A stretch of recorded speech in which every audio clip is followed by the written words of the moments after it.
na down who trying na say our dressing room na Enra right after the game Chelsea players ni na Eko William Estaval penalty na referee edge VAR and the Kasai on your second opinion Emma overturning sad decision way Mohamed Kessben television no Hilal initial penalty refugee no or san adwene ama Hilal for any happy crack Khalid Koulibaly on your captain Eddie Emma Hilal or say referee no on a winning game no at the Emma Fluminense when the ball ni cry now on a Fluminense players ni Eddie Nkuma or like so omo ye namfo Hilal for no corner ho apɛ omo se massa membeme na referee ni popo na ni gu omo so na otiatia omo na so Fluminense players no kwa na onyan to boase any omo Eddie Nkuma say referee no ana a winning game no had Emma Fluminense name omo ye so proud and pempem so omo enso adru any ono nko Renan Lodi Hilal our player on also can similar to say referee no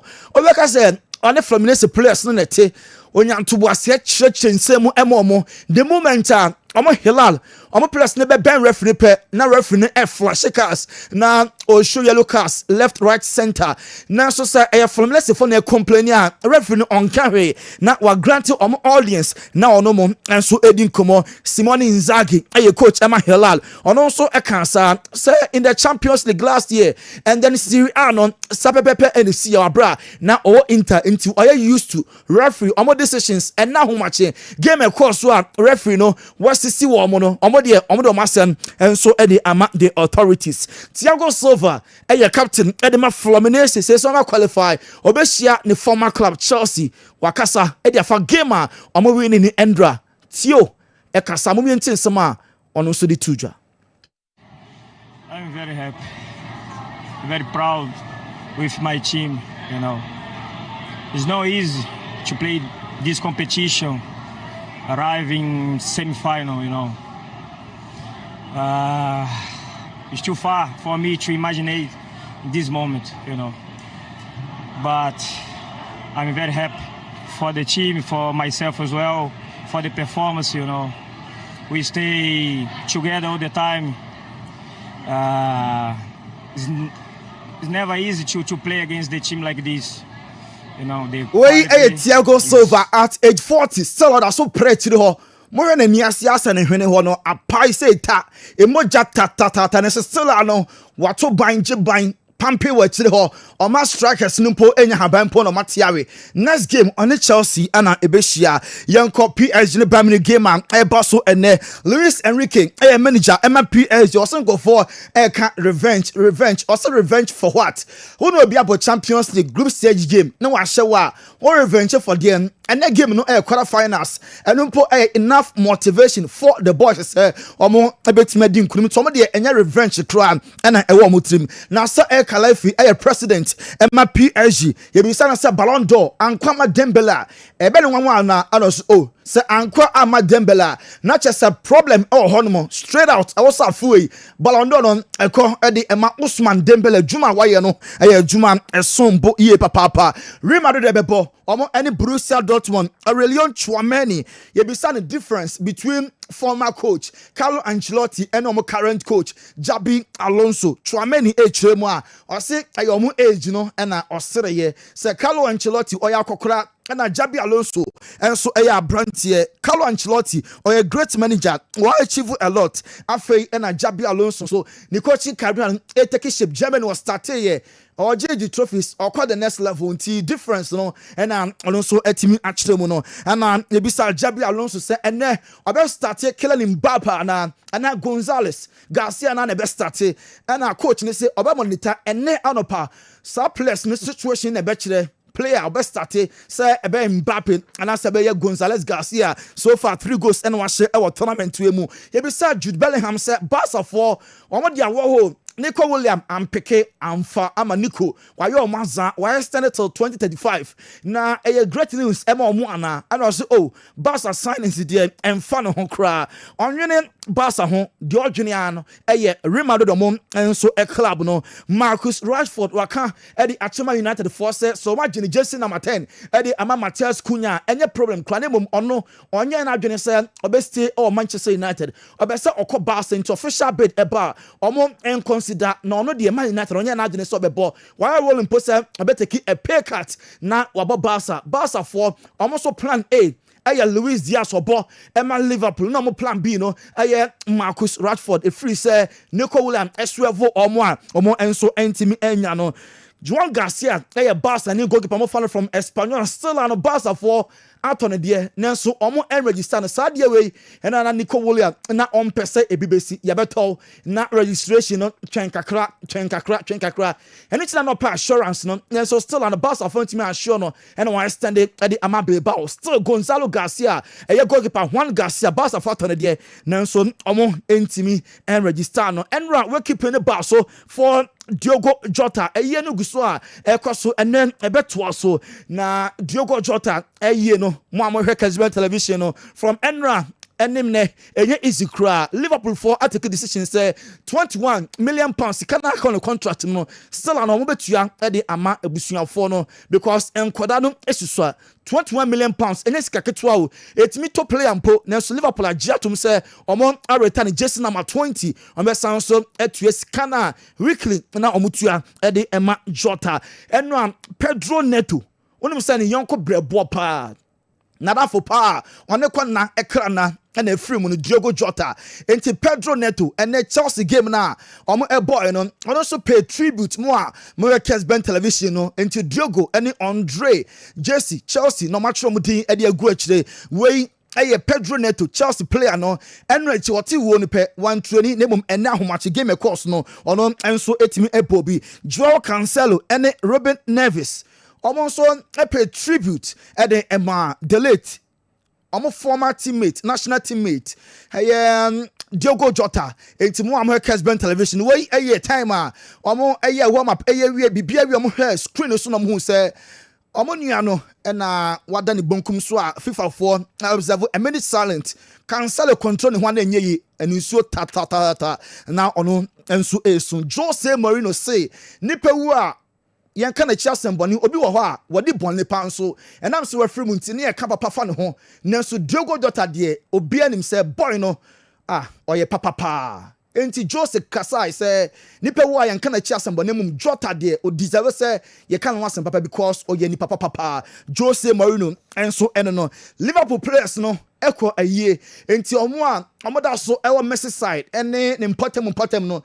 Liverpool players no way former players Liverpool main players no time na omo enso eba mo am Kessben television no way Anna Slot Van Dijk and Liverpool players no one we keeping us and omo enso eba enti Liverpool players wa round no eba na se and omo former players no so omo Fabinho eba ye Thiago Alcantara ono enso eba no players no there pina ana abanti we current Liverpool players ye be Liverpool omo former players no time na omo enso eba na se no na wo hwe Kessben television so Jordan Henderson former captain Liverpool Henderson so pay tribute the man former teammate Diogo Jota said wo hwe Kessben television so yanko transfers kakaba before then Everton for so pay respect tribute to the late Diogo Jota Everton and Liverpool omo ya kra for pa omo nka nanso owo safety nti omo kan mo do abomu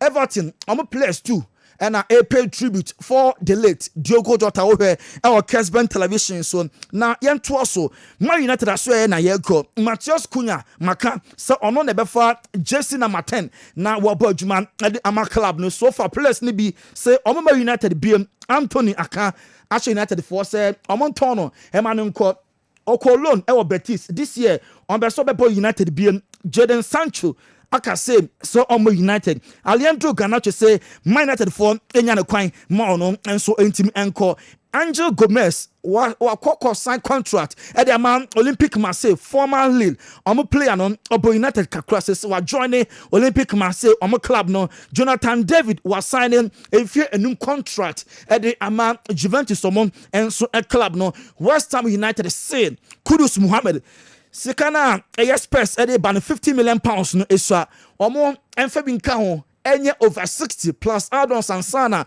omaja Emma Kudus Mohammed etimi adwane Spurs on my club no Arsenal for say next week omo the two separate bits ebeko for a better eze ene noni madueke enti yetete say a 65 million pounds no dey for a better eze and I'm noni so a 50 million pounds Kawaka wajiatum say obesina kan e de ama Burnley omo enso club no Thomas Tepate enra ye be kan say 5 count of rape cases and then 1 assault case on the 5th of August Pate ebeko UK court na fe ono lawyers no enso akwa kokowie na Fenerbahce so Thomas Pate se Pate oye free agent wa start here on Fenerbahce kasa Jose se onyana emfimfi ho ebetimi aboa ne pa Inter Miami ene Messi kasa Messi contract no eye Miami 4% omo extend Cristiano Ronaldo say World Cup 2034 Saudi Arabia ebeye de say omo game no grow and no so e grow na Mikel Arteta was set a deadline say in 2 weeks time say omo ntimi afa Victor Gyökeres dia ene do no be over omo plan B Benjamin Sesko plan C Oli Watkins we any Arsenal players are omo enso epe Chelsea Barca Aston Villa Roma any Olympic Lyon UEFA for a final woman Chelsea 17 million pounds Barca 12 Lyon 10 Aston Villa 9 and after Roma 2.5 when nyanon a financial breach bia clubs no FIFA fair play rule no omo so etimi a breach here UEFA for the asotwe kese pa edi amomo na nkona bo apemu pepepe we are done ewa monone ye Dr. Amagashi aso ye na yakwakoti apomudonsem Dr. Amagashi ye fa ne nkrato na se Joni abejafo nya adaje ewremu ewonkofo cross so any latest stories and so eba momientie Dr. Amagashi me kana Dr. Magashi so odi djuma pa ha o Dr. Aje abasubodi bebre di framantam mu ade abepie asantema mu wo se ahaban kasa wote fa uyade bia bra Dr. Amagashi ho na onte ne te emfama ho empadi force se uyare na se wanfe wosi a obi enhu mobo yade ben na yetete wo yade ben na ni wudi asie bra Dr. Amagashi ho na onte yade no te emfama ho eye stroke diabetes hepatitis akoda ne kokobo apie anase oba moje etu no opa wo hepatitis B so oyade pa na kidney problem o beto ne te die na uhia anase agye yade na etete wo akawahye ehia wangu tutumirika na bra Dr. Apostle Amagashi asoye na yade bedwane kra epanifo se yakote aduromra eno ane ahaban so yete no owuram Dr. Amagashi onfa ahaban ne enka okeke na emom no obom pa ye kire otwede amponyankopɔ totrobosu kwa me basa yi adom se onfa adom ani ayaresa emra na wode ahaban ne kawa amunum ho ana ho ye wodene Dr. Amagashi sunim sunsumu niema obetrase ahwehwe wachi babia yade ne firi a ebaaye wode ahaban na kawa ma wate apo wo ye champion Dr. ni bia wode ahabandro anase wode nubra eye adwuma de se ebre ne so kese a Amagashi na wodwane betwa no efitete odumako abo ade na yede adom achede ema Dr. Amagashi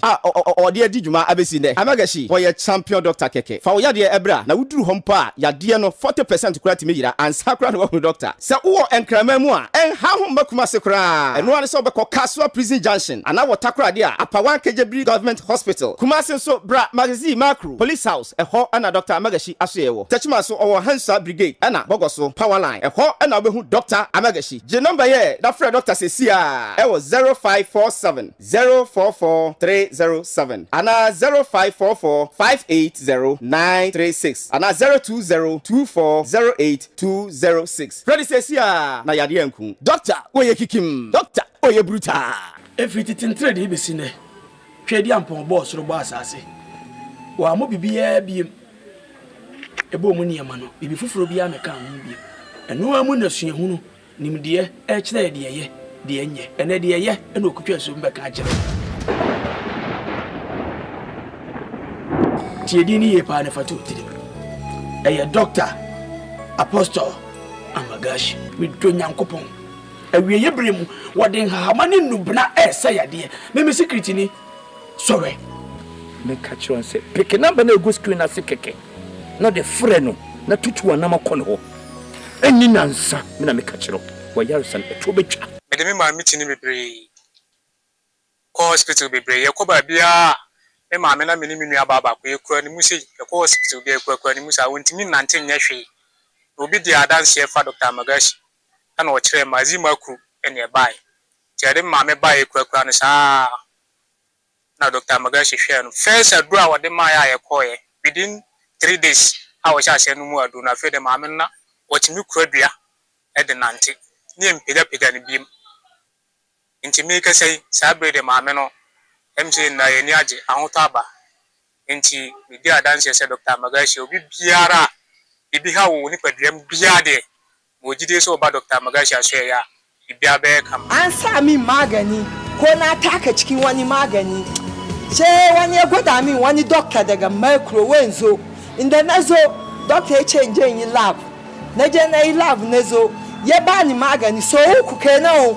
So uku negani. Wala neji lafia na low. Doctor change min kama aje alima chiwon na ya bari. Chiwon ya bari kura. Yes, I don't want a Muslim saboda Allah. Ba kariya bane. Ago na hodu kokata. Madu ago nemi. Mi dog benemi. Agbododo ye mi la dodo nemi fie. Acho Dr. Magashi. Wo do da fe ye mi ko egbe mi la gbe do nemi.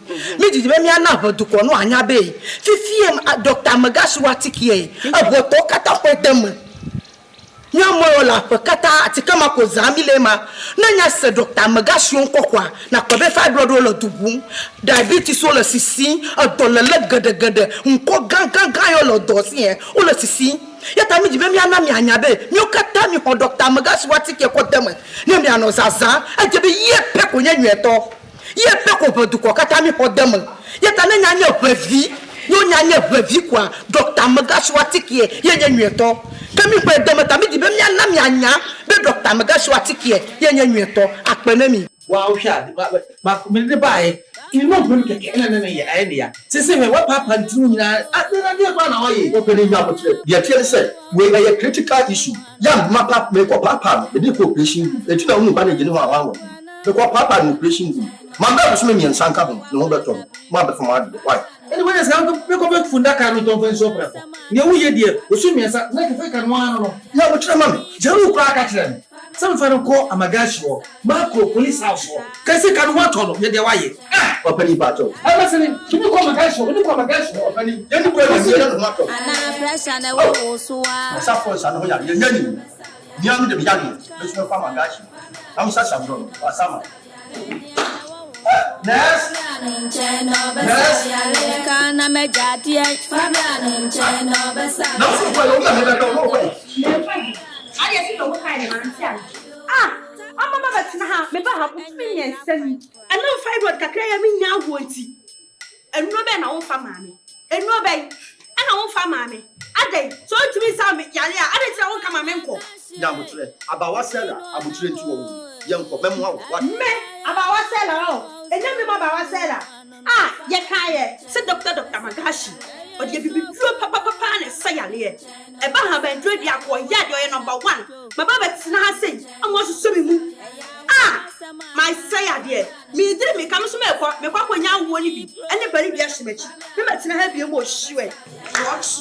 Anye kem aya what you am case kama Sika me na wa jati mo me na say check sama. E mo fa case kama. Amagashi egum hospital no akwa kwenchire mi so atonso hie mu a konu se hie mu akọ afei an mahunu se dade bi etwa dade so wo ye doctor mpo na sebe o yare fu untimi nhwe no wo de ye nwa Amagashi wo de frem nya so mesi wo de yade wo de abena me so bo am doctor babuwa wo ahwe yare fu na ma nam se me ye doctor wo anya fa ne mankwa Amagashi wa kamsa sabro aka me so na nim se pepe die wu esa yade na minim se bofra han e de se yade mi kokun na ha akudwo eni nubra akudwo bebre na me se wo mo pa wo de bafua so wo te ne te me se badi aya to no enya sem totoa ye ha wo bia no me se kotoa Dr. Amagashi emfa ya de nko na ya de ya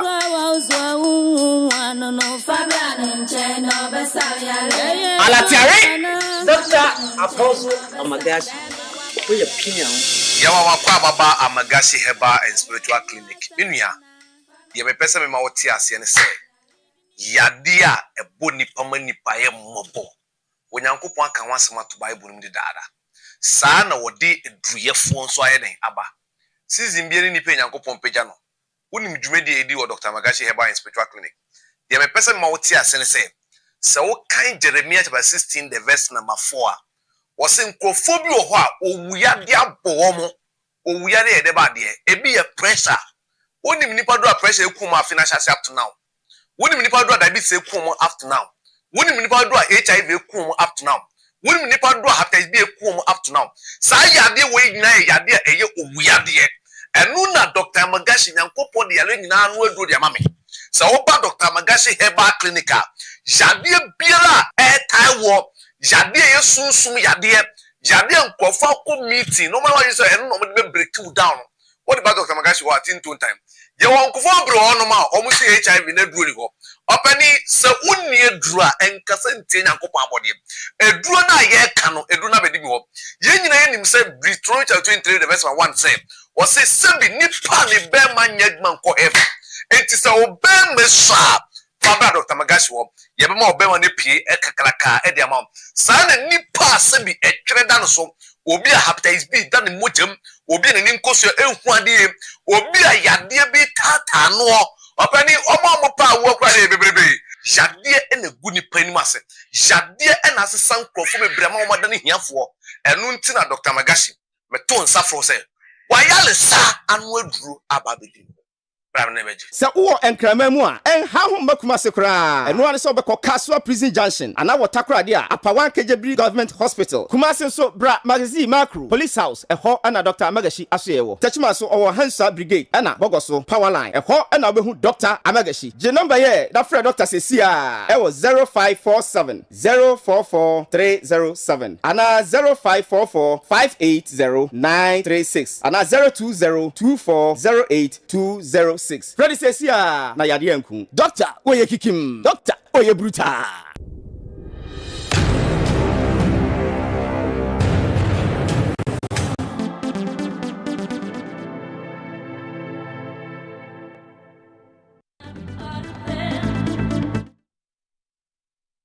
Waliansan emamu nyina akwa babiom emra final whistle jumadi amemenda bia de ebro we no adumienu pepe na ye peja emu emamu nyina chi ebiom emamakwa eba program yi eso abono nsem ena Tony Montana de aba ewie no bidafo trase na fe yahwe eye foreign stories emu kakra emu hono ano na de afisem no enso ewurawura mu the aba fufuro kra fridwada bepe menne memendai kukudam kakra ebe yi na fe de aba fufuro ne de aka ho se de na memenda bia ye no kopim se dumienu ebebo na ebe page mu breaking news enso atoaso de amaye 0551599933 0551599933 mofa mo messages no emfa enye ntitia emayen na etimi akan dodo no a weekendi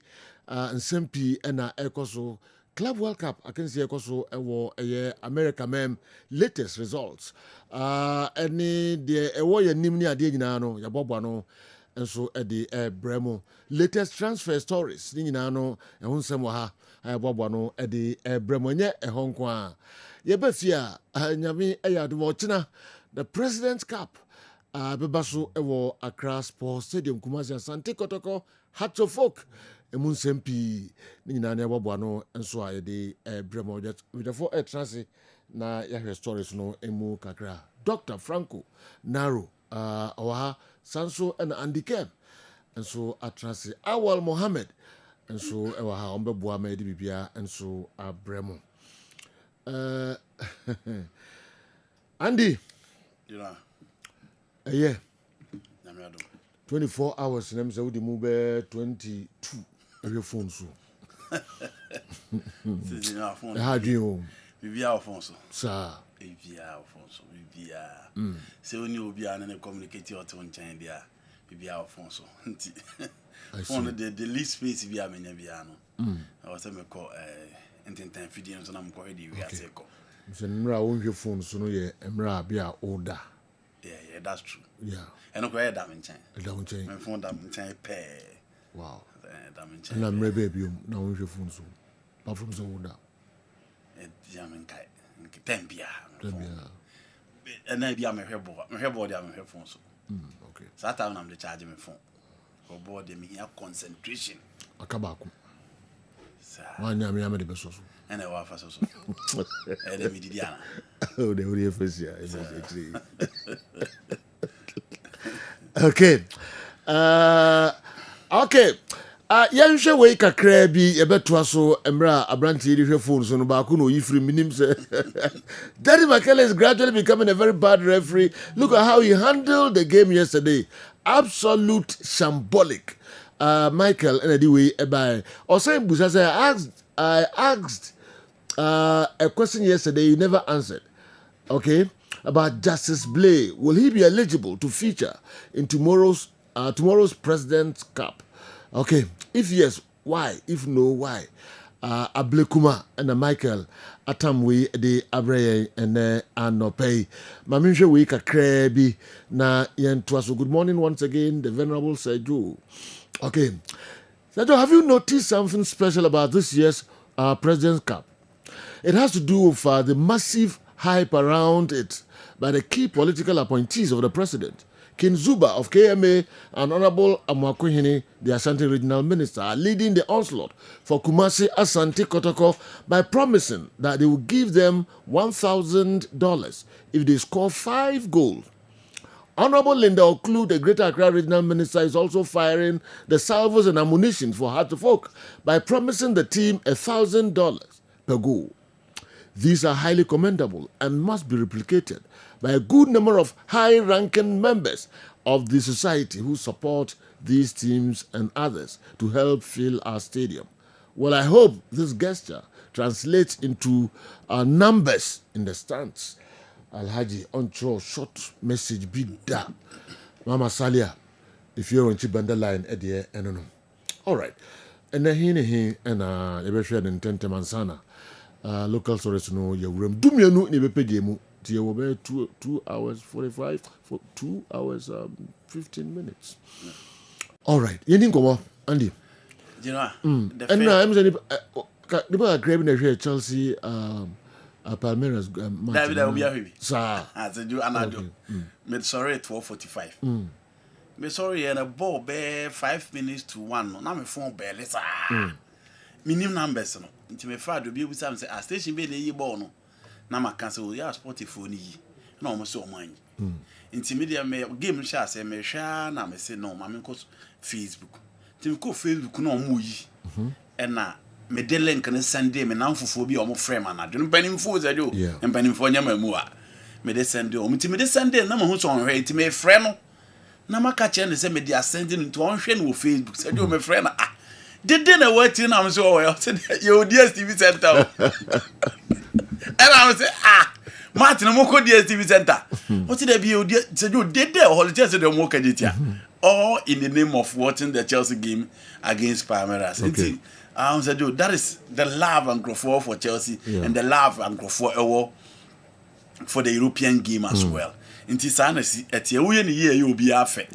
And Chelsea, the last time I can't say. So you know me your bomber sketches but the fact is that he's working. That's I feel you Jumo. I feel Wama won sense form. Oh, there. Una na born Chelsea episode mo ehun bibi of football mo call mani ma enye Enzo Maresca can say a bench. That's true. Una what can sing we are senses bio. Enti say no who can say yeah. My better Chelsea for us say the shortest way to the promised land, Omo decided to Omo the longest way.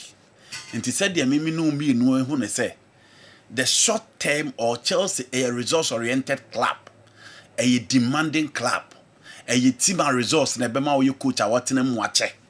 Inti I was say Omo get a resource no quickly to get back to the top no. And penning phone soon who is Omo is only American for Omo pesa Omo back there. But they don't want the shortest way. They want the longest way. It said, you said, and come in, no me, in our pictures, say, and can be short term or more per se, long term, not even the medium term. Because they do. So, the players are almost twa. BBH said they want young players are more with the coach. Maresca said, you one, but he's a young coach. Into a young team, our coach, in the team, then and Sato, so no team, I push you to the very top. Nti me demand ni me wu demand na ye hia na ni manimu ya no enye coach wo na de beba sisi ya coach wo de beba e kire pe de mahu ene adwuma na oye no omo fa ne se onye ne nkakran because they do oka Jimmy Gatins 48 point something. Now Kaja Pedro Sika Boma Timito Simen, but just so pay young players. In as much as I and you are calling for a resource-oriented coach, a coach obitimi man Yamako Totin.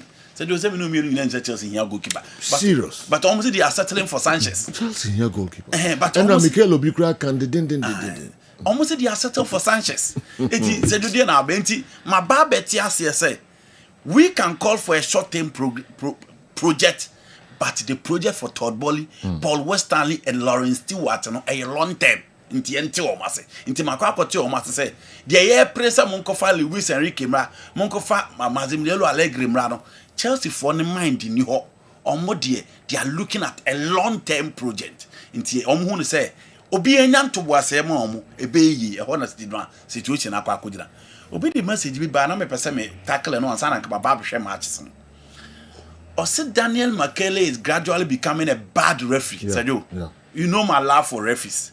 There be as a Franco Case referees ni supporters, but I mean quite them support referees. Or non kwa a referee amen peno. Because they do odi game be anke kan wa. Before the game no din and run. Na Brazil from the scene so aboneti sa se onya de. Inti match no, omo expect say ono na beba bi di match no. And as a dream and no be di and no be o hwe again be ehun say. And at least or deny he lied for no nyama BBB. My member background ketua bi to Daniel Makele. Me man in Manchester, obi had the Beckham. Said you ono ne kodi Portugal match Ronaldo yi band the chef fem. Okay. So ka sa match. Ronaldo yi captain man the ball fem no. Abra ball ne cross line na wa anyi no. Daniel Makele le di. Well, England ne Denmark or Europe 2020.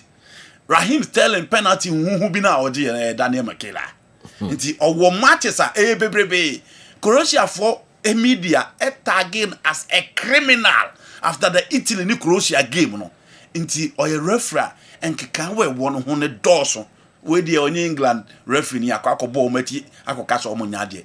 Daniel Makele had been in the game for years but Sejo the decisions on the field of play questionable. I feel say stage in say ya mostly and in performance na offer no so actually in recent times it do Champions League quarter final stages semi final stages and can experience on a level no he's supposed to be competing with the Francois Letizia, the Advan Kovac and all those referees but enam sa coaches say won the game no say wakwa join Jesus Jelma Azano mo Hernandez mo game hu hia na yemfa mo yemfa den ka ho nti I'm surprised say no such a crucial game omode edebai now to the game Sergio Fluminense team omo ba this particular tournament so ohwe Palmeiras ohwe Botafogo na so ohwe Flamengo omo ne Brazilian team nka unye didi omu se omo betimi adru ba bi omo adru in a competition but Sergio football na de ba akwa ya na made bia man ye nwan say ye wo team bi wo ho bia oni good team but obedru tournament na path now nam so no any teams na ohia no etime maninya very good tournament ye wo team bi o bia materials ne credit through bebrebe but odu tournament na se ya ekwa na wa chance ya peke no aba benya form of the competition na e drive no e ho na Fluminense wo so show am goalkeeper Fabio Anano se Franco Naro kan said you over 44 years Thiago Silva is 40 years and Omakofa Simon Xavier and Freitas Sababekan who these are young players. German Kanu is 35 years. And Omode Santiago Arias Atuneti with a midfield of Nonato and then Abrantia your friend Martinelli and Omudinem Simfi. These are the young guys working around the experienced guys. Now so you Omode Bakunya Tum. Now I'm sure Omu team now then they switch to three back. Now Thiago Silva lead this coach and nothing. And then Hilal back game because Marcos Leonardo omunim no so omune na boy was Santos before moving to Benfica and also Hilal until omu play Marcos Leonardo out until the final minutes Marcos Leonardo bete kano but do and one sam mananka wa omu go ahead Emma Hercules ebebu no obenya second goal no e de ma ma team ekoyi into Fluminense obia ni o mani so obobedu ba bi o madu no said do they are in the semi-finals of the competition and omu game no omu bon game omu impressive me pa this season this tournament against Borussia Dortmund omu Sundowns so crab no here they struggle against Mamelodi Sundowns but Joe, they are in the semi-final of the competition due to the level of experience. Thiago Silva, any goalkeeper, Fabio, Eddie Abawacho, and Fabio G save will be said, Joe. It was spectacular. Obian himself Koulibaly had an run at him. You know, stretch 44 years. Said you know you born at him frame. Into a teamer, the tournament itself, no, omo very good tournament, and the experience is edging them on as a do. I could do the semi-final. Second goal, no, by Hell Cruz na etimi share on the screen Obehu say Fluminense said you do the semi-final stage. Okay. Okay. Goalkeeper, very good save. Oh yeah. You seen Bonu save no here. One on one. Yes. Only German can. Yes. Only German can. Yes. Quite fast. Yes. German can. This guy is all Europe. One of the big teams in Europe. Oh yes. Say Makasa Yasin Bonu. Men finding Coco to an Alison, but only one after on the next or on the next batch. Save no. Yes. Oh, see, no movie. 1-on-1. Only German can. 1-on-1. Say you said you see strategy born free. No be able play an action.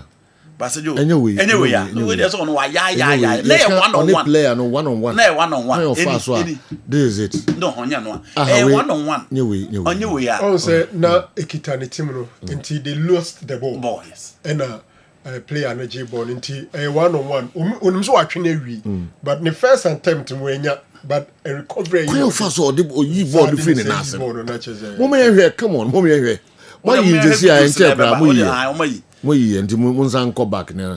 Yankasa. Eti said you Yasimbo no dear go the unimda. But you what paying due to the European game. And sometimes said you how many European teams and I have African goalkeepers? Inti obviously so what pay would do was a beer. That's a deal ni free the Saudi world by any. Any. Yes. Any. Yes. This is it. Look at the positioning. This is it. Quite many of us will you born free us. My close shot. Oben who said yeah, Sir Franco can say yeah. Oh, that was the you grab you. Yes. This is one foul attacker. Attacker now Kwakose go so you know 35 years or experience well. Or experience. Oh, straight away. It is never surprised Morocco for national team no almost do semi-final. It is never surprising saying this as Sevilla they won multiple European competitions. You know, so person competition no ultimate GBA here goalkeeper and Fluminense for ya can even Hilal baby o mobile bedri apart from one or two players e betimi akasa o mo ya de no said you share Yasin Bono against Manchester City and in the competition ordinary the first goalkeeper or 10 point blank saves and then said you say when an anka was a second goal demand a team my friend Fluminense but unfortunately Oman and I keep into the game finally Hercules Baya said you Obenya second goal no at the ma at me free competition with their heads up on my back about the Saudi League and said you respect our Obenya but I know going forward when they continue to invest Obenya that respect. Fluminense won the game yesterday because of the bad performances of the Al Hilal defenders, especially Koulibaly. And then Fisunyan Zongone ni adwen. And Rade me who you say. Time I me who said Joao Cancelo. And who be nerves. Time I know Musu me who said on Bebre or back and so. And because said you out of the back line, offer Koulibaly, you talk about video no said you say Franco Bobo na say they are born bedabo. Renan Lodi and who Renan Lodi Biana. Lodi nye player or very good in defending. Lodi obi or kone nim dia unimbo, but defensively or very weak. You know, I would rather blame Daniel McKelly and said you be over bobo or over. Oh, Joverabo. Okay, net it's not me Cancelo and who be nerves. Okay. Omumi no net to the nyama. Net to grad names won't be more. Sir, no, you know, they go to down for party with you. Yeah, okay. The close friend. Okay. Any boy now. Oba first and look at Cancelo said you psychologically it implies that he's down. Don't tell me more. And see, I'm not surprised that they fail to deliver. No, effective man team no power Spain for fast so they show Portugal for Manchester they born no to me more. Omobusa ada goal and say na Trent feel or she Trent here down. You know, on match training keko. Or she Trent ye down. Omo, you know, almost a do. Omo, you know, so from the word go, me who say psychologically, a bad effect. It's always a Pedro Neto cry. Game no do baby, not be 15 minutes now because only game him. It really affected them on the field of play. And as I said, Koulibaly, Minkasa or Noah, Renan Lodi only knew be very good in defending. But I think it's a poor certain decision from the referee. I listen and compete. And they also think that Koulibaly, that's a concentrate on the defensive duty anymore. Or quite attack anymore. Most of the time he's in the penalty box. A basa or what they are defending no concentration. A brain do say by your primary job now heading. Most of the time he's the guy wanting to score for a team, and I think that and also affected last minute go be and go kope equalizer and go kope or Messi winning but that ball it looked like a penalty. Otiane now so I was a yellow card o ko hwe bi buano correct. Aso tie na chika crazy. Look at this. Hassan was stepping on the correct. Marcus Leonardo Diano.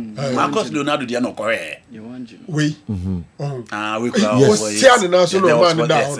And there was clear case of penalty. And no idea one man yellow card crowd for diving. And no idea. Daniel Mekela amwa hila for said you. At least no one deserve a penalty in the game. Okay. In as much I wasn't supporting them, but no one deserve a penalty in the game. At least some working for it. All right. And he said, "You, Sana game no etie." Now to the Chelsea game, Ananka. Yeah. Said you to the Chelsea game. It was a game I know BN. Me say a game I know beyeshi, and obviously I know yeshi. The headache for Chelsea before the game no was the absence of Kessben. One and every baby shape fifio. And so what Enzo Maresca? I say Kessben new and the next replacement Rich James. Into omoya warm up na James in suko pry. Latvia and so nya muzzle. Thigh injury into natures are also available. Obviously, Chelsea midfield hobedaho. Because omo bebo against Emiliano Martinez and Richard Rios, Colombia for number 6, who has had a fantastic tournament. Inter for creators, a lot of teams in the Republic so open number 6 are going for that player. Into no one and a battle no or midfield. Then straight away, gave one better Andre Santos and also as a number 6. And I said, you, or they Enzo Fernandez and then Kupama in his favorite position and at Chelsea at the starting game. The first 3 minutes on starting game, almost says the vow tries or running show no. But later Chelsea recover and on take game no to a team. Your friend Palmeiras and Chelsea nya control. Emma Richard Rios could do a say wow, why you that game num cry because na tempo na no wash and Chelsea pressure no more day ma a team a friend Palmeiras no especially knowing very well say their main center back was unavailable. Gustavo Gomez and rat of a game bia obon so kan hu bi na sejo omulusu that game no. Nti Bobby from Chaluba and or the Marco Palma sejo now they shen to boasia Kupama nya the ball no. That guy is too intelligent. Yeah. Michael by Uchem, Bruno Fuchs by Uchem, and you know, look at the technique, look at the placement or the ball too. Goalkeeper Weverton in San Juan. So you goalkeeper Nentimianya Hohe. This time no the ball right shot at the ama. Goalkeeper Nentimia save ball and said, "You, I wish someone go na man effect." Certainly, go Palmer's go. Said you see none to was and said, "Oh, there be a coach in the catch or say, Udru 18 my own in answer to be." Look, General, look at the placement. Simple. Born the first control. In the train, you pay too free. And what anybody know? I can't only say no one Bobo. Or anybody in a core of us who are still playing who can say, yes. And he went for placement. Yeah. I thought said the goalkeeper, a late kakra, time nana born over left side. But Kupama is extremely intelligent. And yes, or blast the ball only baby opens or the ball too. What about 38? It is a first goal for Tima, your friend Chelsea. Now in the first half, we say Chelsea and that control after the goal. One area I'm here and say defensively, coach Ebe Ferreira Taxke Abrante a friend Victor Hockey say on close to the spaces of Andre Santos. It was a Chelsea the ball in front of almost 3 back in the attacking phase. No say almost break and son almost transit ball from defense to midfield. But one battle na on the field of play. Cocorella and then Estevao alongside Alan. was our line also. And said, "Yo, Chelsea for boys and realize they said they need to be hard on him." And that's how Beha imagine. And clearly, how I know Musin in the Cocorella, I don't know, or try so bear is a bit in the skill, but no one to me in Fabon in Sano, and I didn't know Kunya this ball. And look at the position of the goalkeeper. Meaning, say goalkeeper's coach is in the blame goalkeeper, no. But said, "Yo, a lot of people will blame the keeper as well." But the position over here was wrong in the first place. Obebo Estevao Abaso, but but the position of the goalkeeper now. Concentration was all. Yes. Akrani Wiano. I know me can say Akrani Wiano. On say the expectation is over cross the ball, but space now will jar on the first pole national. And the man in a good goalkeeper. And you. Oh, I told them we are quite there too. That most I'm not much a crabby. Aha, yanko. Aha, yeah. Space. Look at the position. Basically, it's a ball right, right. And he said, "Yo, and play." And maybe some say, "Oh, but now bet cross nana." Because cross it there, you say German defenders. What you want to say? No first pole, no be close his angle. And said, "Yo." So you give a lot of credit to the ball. Yes, but once again, the reason why you blame the goalkeeper again is that says the ball cross the ball now Palmeiras in the bench all. Until make us say onjai homa ni defender so cross here. Baby obey there's a person cross a which no. Yes, because I do. So here Levico were there 89 Chaluba never. Any of the forward lines for air Palmeiras no be any ho. There was no Alan, there was no Victor Hockey, there was no Moreno anymore. Into a 3 defenders, the goalkeeper included, against 1 player. Now goalkeeper what made the space to out to end. And yet the favorite foot of Estevao, or a left-footed player, and at Obana hit the ball. No, me not sure Estevao go he keeper no. Go the concentration was born so. Yeah. And I'll hit it, but man and Robert Sanchez once again said you Oko gifted Sagu, but as Ranko Naro said, you give it to the player. Obi ho be ba fan chen. You know 1-1. And then who's a game na fe na game na kwakoye pe obi e body obetimi abo. Nti e drew us a substitution na abehwe se besesa niema mu ana. Then quickly coach your friend Ebe Ferreira ebai with Paulino and then Abrante friend Lopez. Wo watch FIFA Club World Cup ni bia. Second half will be 2 players in the be change game no. For a team, your friend Palmeiras. Paulino Nkobe starter, but the fitness level of fame after the tournament, or Kwako yes surgery, Intina on starting. And I said, "You Enzo Maresca so making sure so also a battle that tactical plan with Noni Madueke and then Abrante friend João Pedro. That changed everything. And the 2 players no mobile and also game, especially João Pedro or Bema, the defensive line of Palmeiras and Hopoye. And no Madueke. Anytime you obey the ball and all running at the opponent, said you now who the difference between him and the other players, and then Delap said you Delap knows where you might because competition Obenya from João Pedro no eso and said you Malo Gusto Kunya ball now football there. He saves sir. Whoever in here and I said you her second goal next time. Ball the ball gear how or slippery. The ball was at the back of the net. But one thing I tell you here right, apart from any game, be Enzo Maresca San and Sano tactical, no. So do almost 4 minutes in the total. No. Born in Omobon Palmeiras 18. Sorry. Born and really tells you the level of experience not Chelsea players need show on the field of play. Good game, said you. It was game I be enjoy and your game because in free flowing football, be attack, be show the individual brilliance. But for me, said you. Estevao Enche, ni dimbe hit street with time. Yeah. Quality player. 18 years. Yes. Enche, nkrani na abu so mbetre ni diengo actually with time. Just as I know too aggressive. No person. Obese ochire bi. Prove bi ya. Yes, you know. Go eso on the foul Chelsea players ni player be on the field 3 times. Ne ball ama he tournament we nyina me hu se oboss abona no obonira. Hu de okotwa Levico well line. Yes. I was shocked. No, Niku Gaya problem. Baby to end to Kobutu no. I know. Why? No, so prove the body. No, you know. Say Chelsea team no wow baby any more uni position one away. Say we ko Palma now we neto na. Obi any position and 3-4 players fighting for one position. Say as a team no far lefter. Guy tens na ba omo ball ni bi.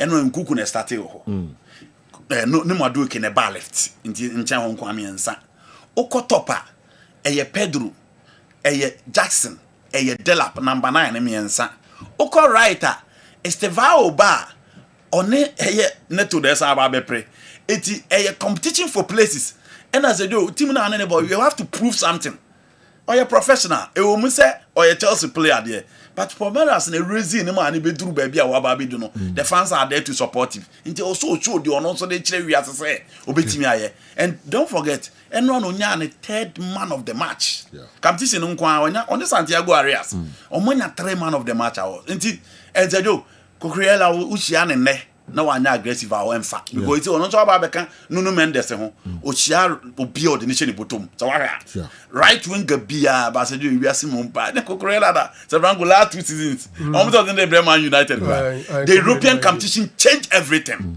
and he's about one of the best left backs in the game and over season we are you talk about Milos Kakes in the Premier League and you talk about Cucurella. It's a classical examples of teams edu baby so munya abutre there some players to settle. Cucurella senka Chelsea for enya abutre kakra bia emze nkomo to ne train. But indeed he's about one of the best fullbacks. He's their best defender now. And the most reliable defender now. Anyone was after the game. Our players, Chelsea players, they were all over Estevao. Yes. You know, I say quality player, they will be a quality player. Kupama say, Kupama say, they are saying, no catch it. I say, or catch and say, Hanana. Into when a bitch, no man, no one tells them, or can I say? The Palmer can be no one tells it. Kupama will catch it on Tiasi. Into the other guy, no, and the buy no bitch, much and the crowd on it, or Kupama, a catch. You know, a quality player there will be a after a game against Inter Miami. Messi didn't JC man, Suarez didn't JC man, or Mobamono. And this is a player Obabe joined them. Oh, they were in love with him. And you know, or he gave them a match yesterday. A very good signing on my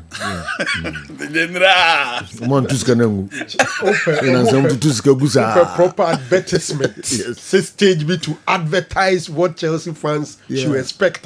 That platform was given to him yesterday, and he made a good use of it. Defensively, offensively, aggressiveness, skill, everything. And the goal crowned it all. Things he said one night I'll be relationship.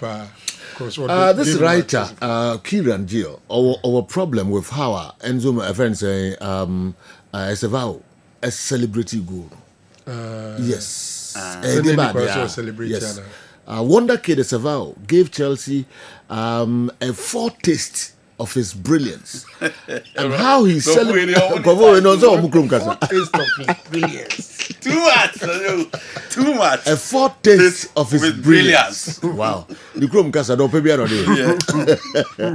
and how he celebrated his goal says a lot about him. I'm so say Kieran Gill. Sergio, say MPP, no. Yes, ask me ya kan ha kra mama for the question ba. Say obo team bi na uja celebration ya na say na opese oche. Estevao bo ne life ni na Palmeiras. And na Chelsea are signing no. Season we be after the Club World Cup is coming to Chelsea. Inti go na watch no. So we Chelsea fan na wo hwe na. Oba Juma was why is the guy celebrating like that? At the umpiana. It's a bobaji so. No. Why? The first and also who say I didn't think a Brazilian player be by Europe. Na oko baka the team no kobo. Okay. You know they just love the opportunity given to them. Okay. Team go sika o Brazil pay Flamengo. E ho na nka osa na emako. After Flamengo should be Palmeiras. But he says no, he will play for Santos. Thiago Silva said yo Flamengo na also oko. He says no, he will play for Fluminense. And that love, that cordial relationship with those teams. And they cherish what those teams did for them before giving them the opportunity. So, and they check Palmeiras fans. He is living, but he still love them. And he said, "Yo, baby out and I also making sure to be a professional." Okay. And that is what Estevao is. It's just a matter of showing to the fans and they say, "May God here." But still, I'm a dash of Edom. Until he was all over the place. Well, you call others. Chelsea. Yeah. But Nifi. Near Jedo. Didn't get any Japan like Chelsea with free one. Because after the time, you continue a professional. But say Chelsea get trophy na. Onya medal. But then the same Palmeiras Ejia Obinya medal Obinya trophy into Hona Nadrian. Oh well. Tournament to any qualification for Champions League. No I can say Oba Bebako Bubi. Acoustic anyway, every Asiama, please ask your panel on the performance of Andres Santos in the midfield as a pivot. I think the last movement during Cole's goal did the magic. All right. Santos in midfield. Yes. Santos obe breaker. Enzo Maresca so who Santos or Enzo number 8. Clearly that is his position. Or 8 or 6. And said you one thing I thought Bolly Bar Chelsea he beat me can be beer from so my bone or money team yet or money baby or cushion. The base of the Chelsea team. Me say almost sort of for the next 10 years. Casedo how many years? He's less than 25. Enzo is less than 25. Romeo Lavia same. And these guys are sure more quality within the Chelsea setup. And Andre Santos, Dewsbury Hall, and these young two guys in Ababeka. It is for a lone pivot. Osha Hodeni and Yedin, any tackles are Casedo de Bebana. Santos will need time to get to that level. And almost say no park, and so we need tackle Chelsea. But say you, this is one off game. The European game comes with so much physique. I agree. While selling in the French league, until at least Chelsea a Babina player, Otime 6, Otime 8. But the coach sees him more of a boss-to-boss player than sitting in front of the backline or as a lone pivot or a volante. Until he was solid. And Obiel who's in 51, he was neat, he was calm, the passes were complete. But in the Premier League, you can't be a deep-lying playmaker just like that. You need to be strong, physical, and athletic. No one should that level of compactness or they were in front of the backline. It's not about modern, but the coach sees him more of a number 8 than a number 6. Okay, Doc, you mentioned over some man. I ain't the games. Come here, say me mum card nanka transfer ne. Okay, you ain't the games. Yeah, transfer because I know games. Shepa, you are the ba transfers no, and so 4 p.m. and you some get to Accra. PSG and the Bayern. Minute 4 p.m. What a game. Match. Yes. You say I'm for a name to TV one. Munya and sorry cra. Sanso and 8 p.m. Real Madrid and so any Dortmund. And a big game. Yes, our games in the kind of thing. You Germany for any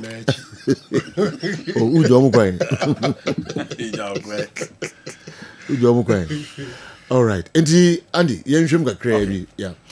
Do you know November yana PSG in Bayern Munich shy? Now almost share and Bayern Munich share PSG by a goal to nil. But after that game, Eddie Babis in a story now actually PSG in Assasa. I'm a PSG European champions. Bayern and to me and Ruba be a PSG edron. So she come to see ya yebuya. Ofa to be a friendly PSG, but I go for no quantity me show. Every game on my bobia. Born on ball Champions League the G and on Sam and one on mobile. The good thing for them is that Osman Dembele Asaba back.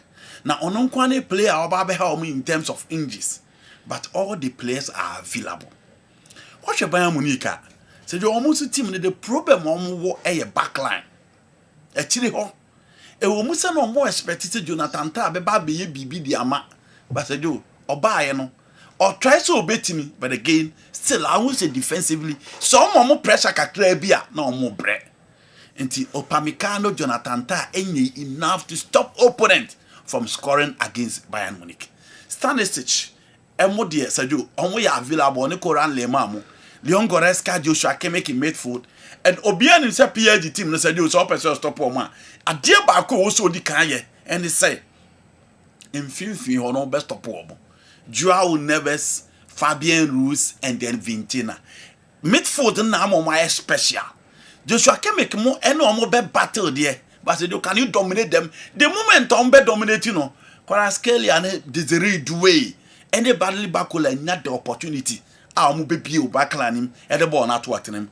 Only problem defensively, so move me a stop a hurricane.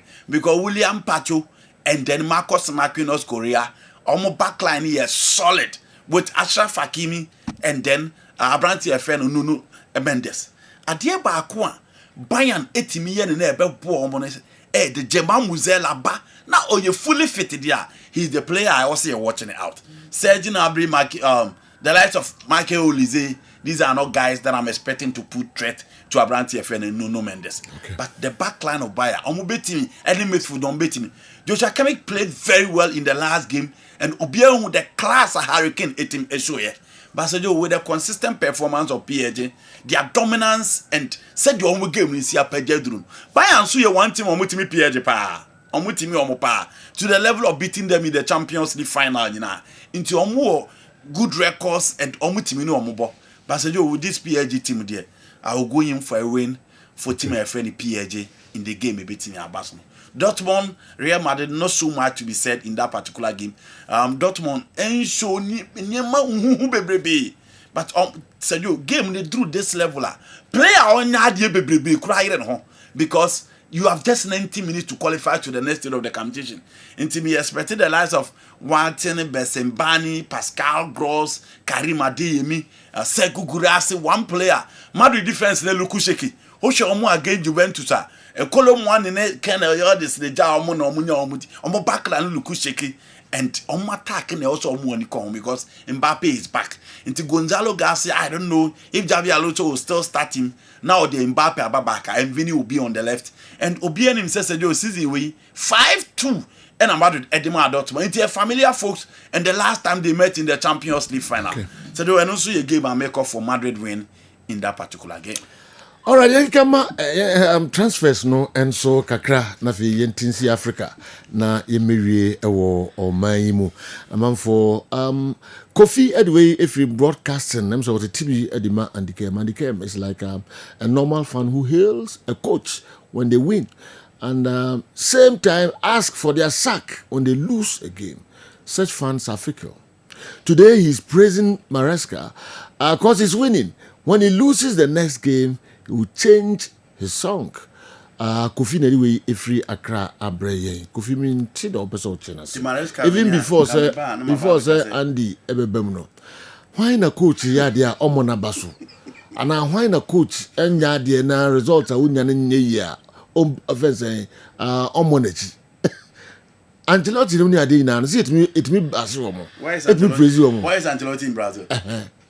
Why is Ancelotti? In the coach nyadia on kase ana o ya ade so on kase. Menti was you. Ube praise wo coach, remember who so onye hwe ana osa. No. Ndi ube onmodin a yebeka.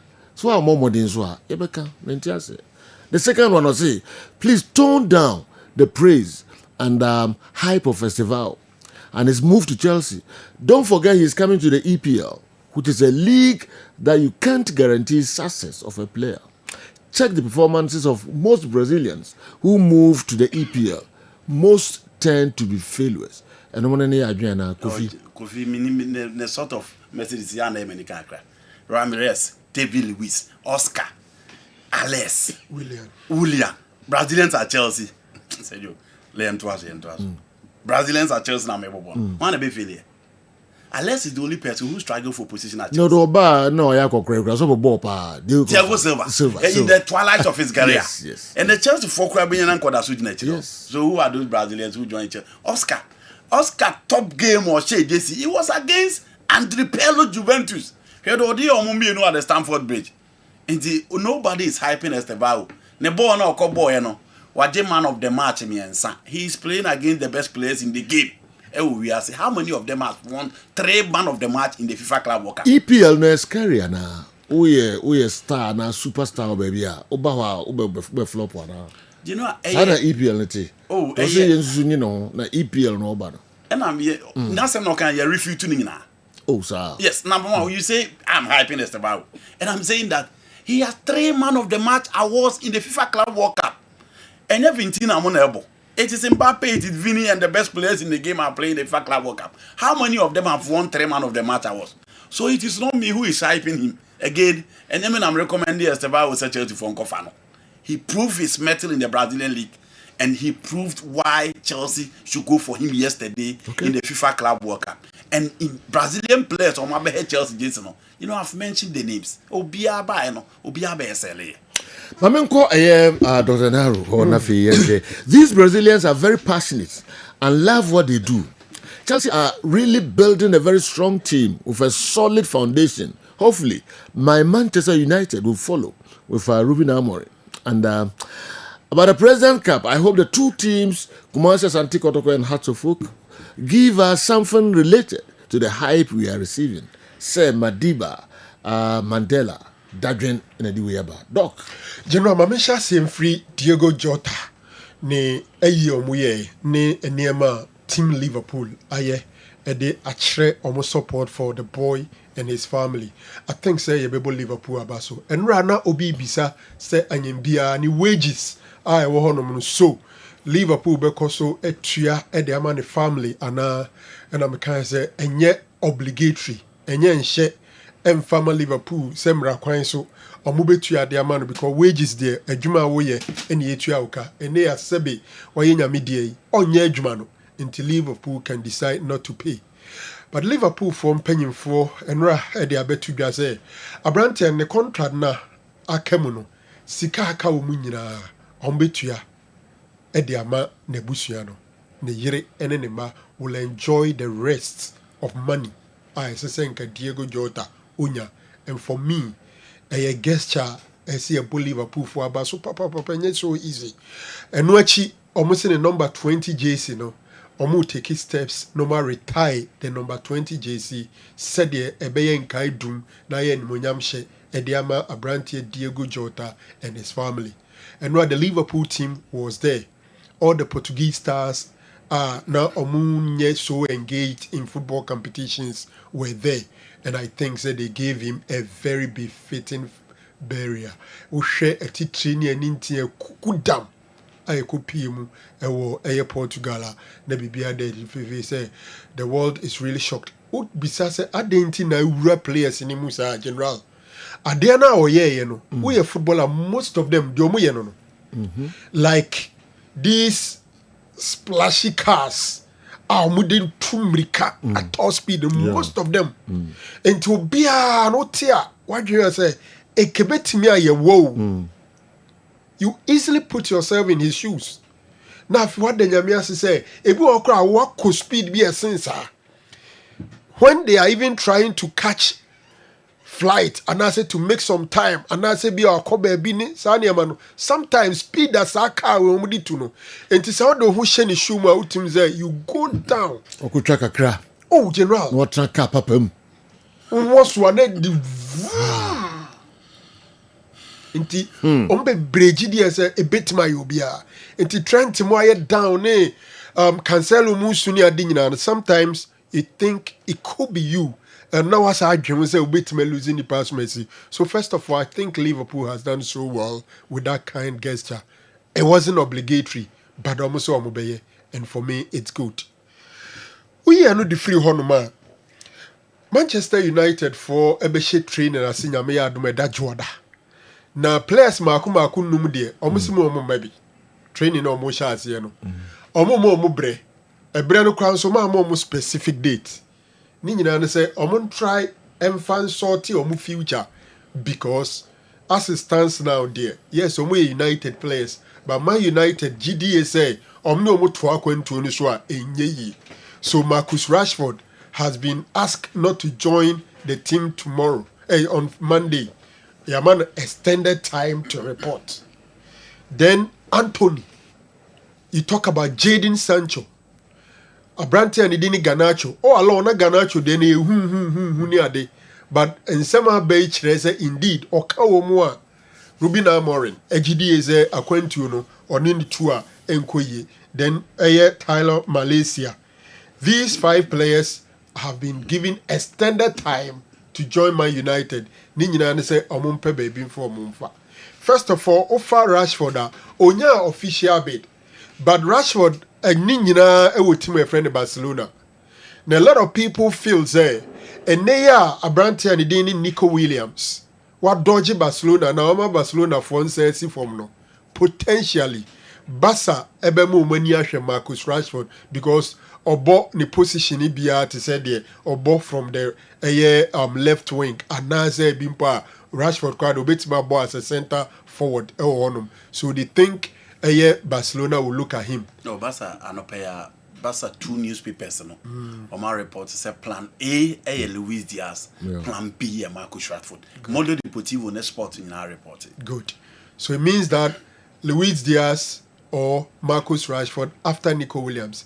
And Luis Diaz, I'm not too sure if Liverpool and Diego Jota anyway. Liverpool be pese still or be ton Luis Diaz because na come here say Darwin Núñez, Luis Diaz and then Jota the mmienu beko. Clearly, Abrante and Idini Darwin Núñez is heading towards Napoli.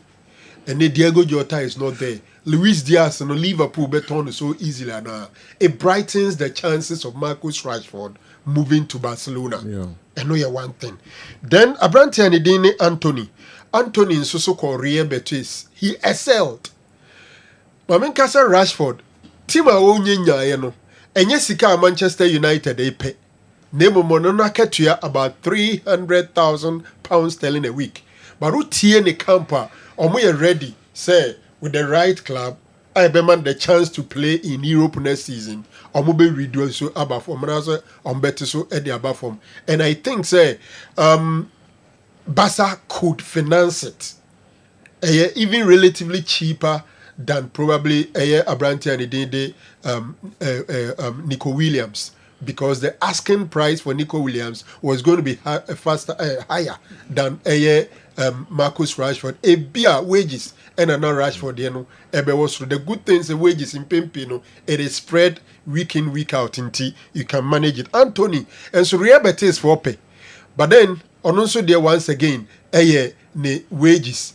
Or honum no na United tuebi. No munso etuebi.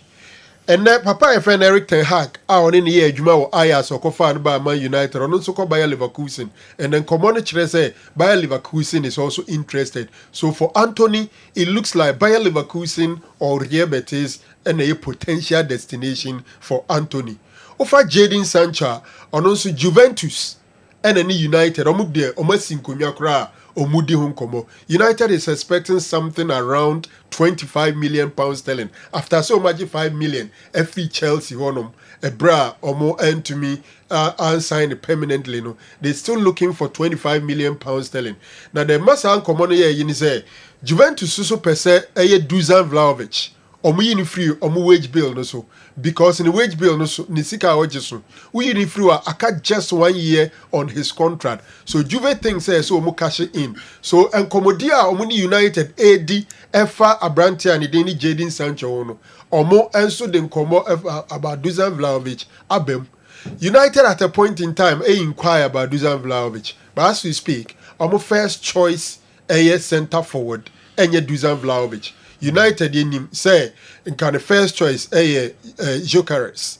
Gyökeres free Osimhen is in the picture and then Oli Watkins and Swaba. So it looks like they have some 4 center forwards. And right crowd and Nigel and Crawford Saudi this boy of course Saudi Premier League star Ivan Toney. Edin Swasaba picture anymore. So let's see clearly United needs that. And Kreba said next week United besa come Brentford beam. Na omo asa ko pejem Brian Mbuemo because £55 million sterling omo they call Brentford no and now they say Brentford so also omo beje. In fact Phil Gills omo sporting director and say omo ni Mbuemo akasa onya United no beko ba anko obetra. They are looking forward to £65 million sterling. So between Manchester United and Brentford, £10 million sterling the down. And United is expected to go in with an improved bid coming week. You know, the last one is quite an interesting one. Garnacho.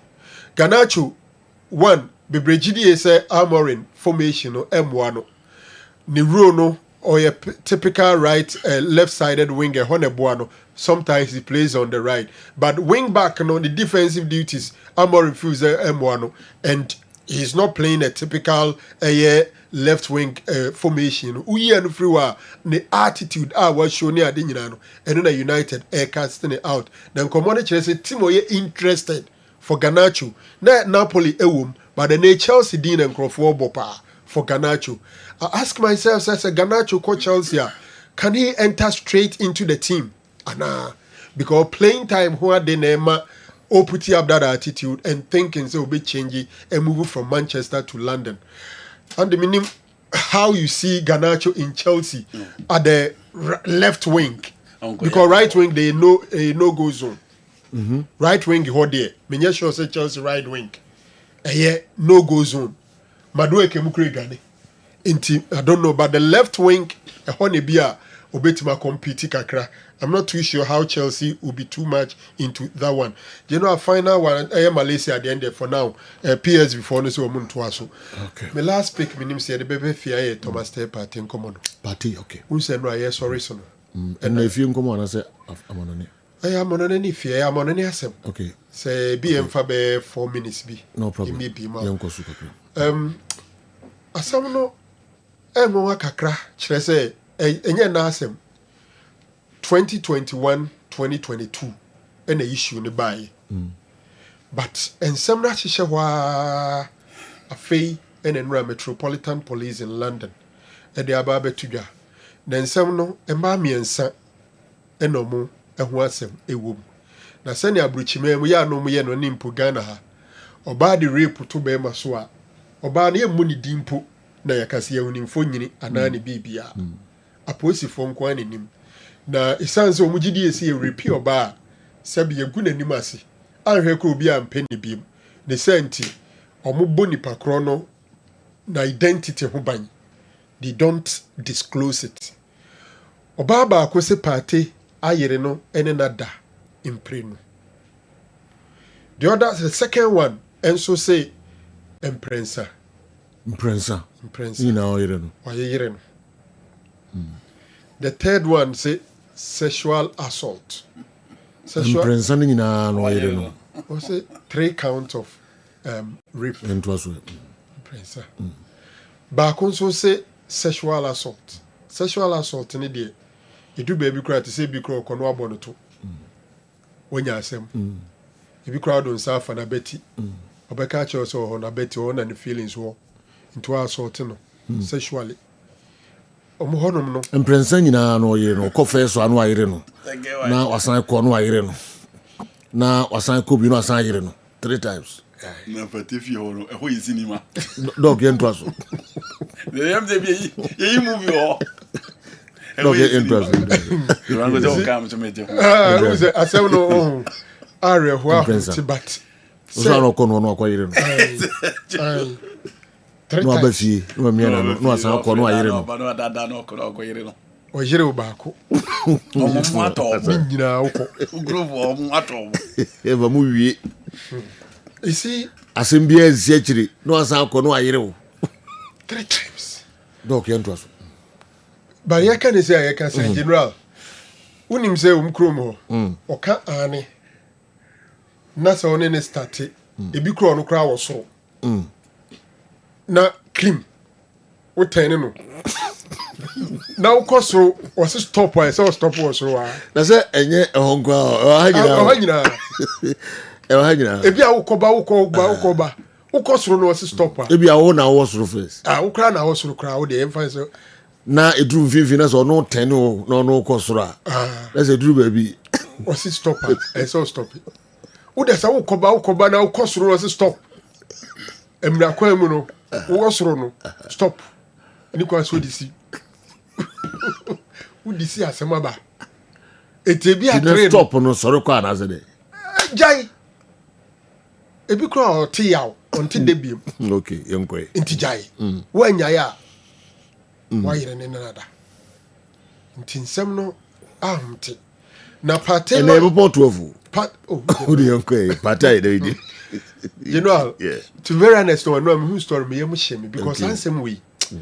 The 2 nipa be 5 so an hwe ba ko ni timye. Party omo de nsam tutu no so bebre sa o. Charges no does. This is not the first time. Oh yeah, ba ko buy. Yeah. Now we no utia ene telegraph ne ade chirem say how come from 2001 till now matimi even keeping a secret abepem na asem no mai. Yeah. In fact, it was February 2002 ɛna ɔmo ka kyerɛ party sɛ ɛmaa no abɛbɔ no kɔ adu yɛyɛ nhwɛ mu so July 2002 he was arrested. Arsenal kept it silent. Everybody kept it silent. Until ɔmo kyerɛ mu sɛ no mpo na delay party report in that pre-season. Ɛyɛ Arsenal kɔ Germany in Nuremberg kɔbɔ friendly went to me a movie because that time yɛakye no. But they kept it because na ɔmo nya sufficient investigation to show say case no ɔmo bɛdi akyire anaa.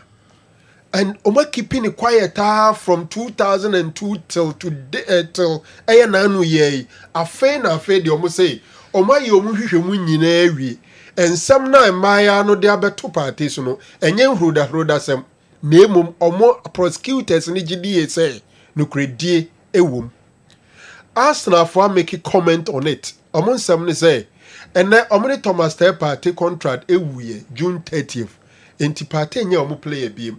Enti omu team Arsenal no enya de so mbe make any further comment about the case. All right. As a chance Arsenal for who monsa every home and that they don't want their brand Arsenal to be associated with these rape cases because Chromonum the moment ube show even support for OBIS or ISRD sponsors new women groups and women advocates. Okay. Reason why Mason Greenwood never stepped foot at Old Trafford again. Patenso lawyer nakasa wa your boyfriend Jenny, the lead lawyer no. Or say finally, omo ye happy. Say, omo benya akwenya. No mun so etimi defend your mama we ase hu say and some near day to omo so no enya no kre. Okay. It will be interesting. Okay, Mendy there no. Benjamin Mendy. No Boman City. Yeah. Omo ye ni say ye bepem na oba kro did side ento so ye hu. But eventually Mendy there he was smart. Ni fear honom no cameras. Including the washroom. Until there were video at least me no say hwe. Se Mendy ne ye no. Sabi oba ni si Mendy so. Oba no say wa raping no. No wasro. O no wasro kri boy juma. Boy juma wadre. Owie no sorry ko catch and so raping no. Into those videos and a Mendy etimide eyi no ho ano say yes on ne die. Nemu mo anyere no ne ne die. Omo nyina age pini mpanyimfo mienu enom ko mpam ekodi mpam agro. Eno na ka ho mo di yi exonerate Mendy. Opie on bisa no say alhamdulillah. Owie na say. One cash bim. But for 1 year another boy was at home. Mendy and when you Mendy bim. Yeah. Mo wie no. And the party for the first time since 11 years he's with that club. He's in Ghana. Yeah. From Krobodumasi to Ashaiman to Spain, England, and some of them go for England, they are banned. Okay. Some of us think that Emon Paye no nya sufficient defense to exonerate this. So I'm saying we na ye can say in general. Si krom ha ma no ye ma mutimo odin te say English abrofo na kan krofo egumu nya agro. Show kakra na wo botom no. Na mo de sa asem na diu. Ye no a.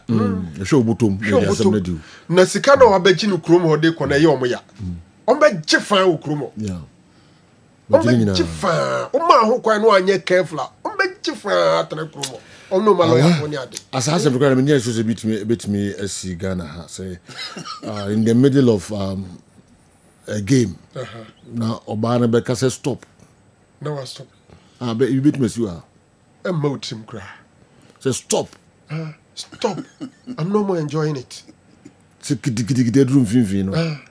Obana says stop. Stop. I saw Jai. No, that will go police station. You beat me, you crew. Omokana by crewman the problem mo ne say unhu ye de no mempesa no unhu ne ye anajai no you go be or person still no can say jai. Okay, how to differentiate it becomes a problem. Yeah, jai mempesa or stop what you are doing. Stop what you are doing. Stop better now do what you are stopping. To sometimes it becomes difficult to judge. Stop what you are doing no do what you are stopping. Yes, it do happens. Now we be to that. Mike, very obvious. Oh yeah. Come say you are personalizing the conversation. No. Because the whole cano say do what you are stopping, and no say when your experience. Narrow, doc. Stop what you are doing. I don't like stop what you're better. Do what you are stopping.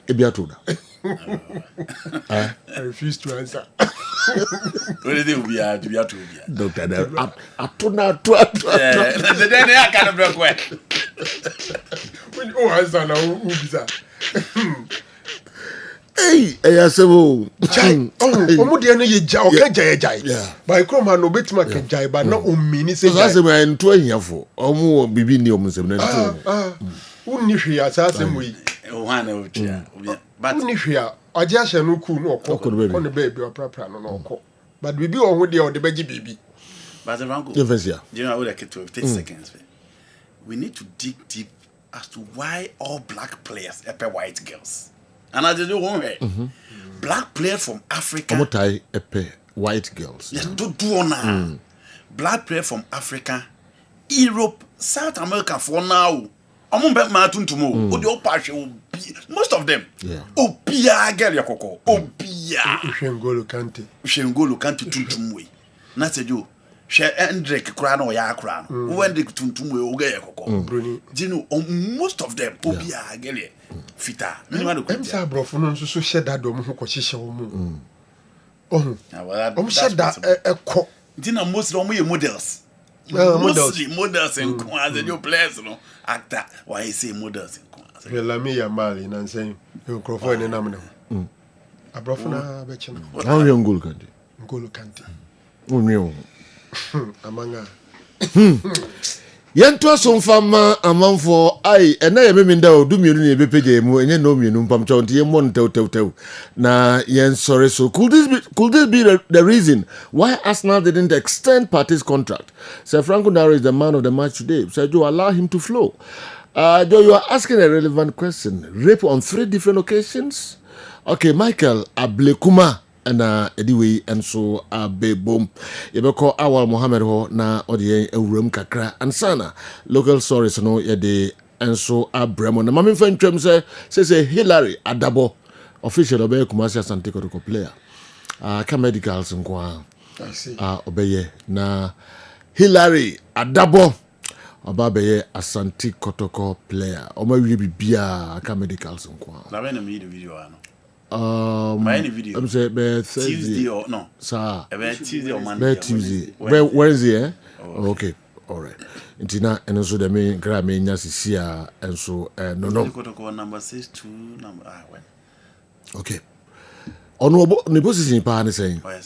Central midfielder. Onimbo. Okay. Okay. Good. Oh, very good, eh? Oh, good and not very good. Yeah, her place here. Say what the very equal now. Ya pejem do ba onimbo. Okay. Onimbo. I'm saying the video no kakrana. Omo twego onimbo. Okay. I knew you were going to push Naro the moment he started with that story. Reverend Clifford Chebafo. Sofo nani ajisa wa seresa or the emojis will be sere na otini yipa awa brem na fe yemfa enhwem kakra wa Africa na yemra ye Ghana ha teach you how to folk edi Kumasi Asante Kotoko match be so wo Accra Sports Stadium nyame adoma ochina slip of tongue can say stop and your feelings will say keep doing it. Pato land service last time. Okay. Meet you our. Sergio, you were one professor be a fellow Professor Mike Tipton. Sergio, or a professor at University of Portsmouth. Now Sergio, Club World Cup equals to USC due to extreme weather conditions. And only BBC an interview say FIFA be consider time going forward, especially next year's World Cup.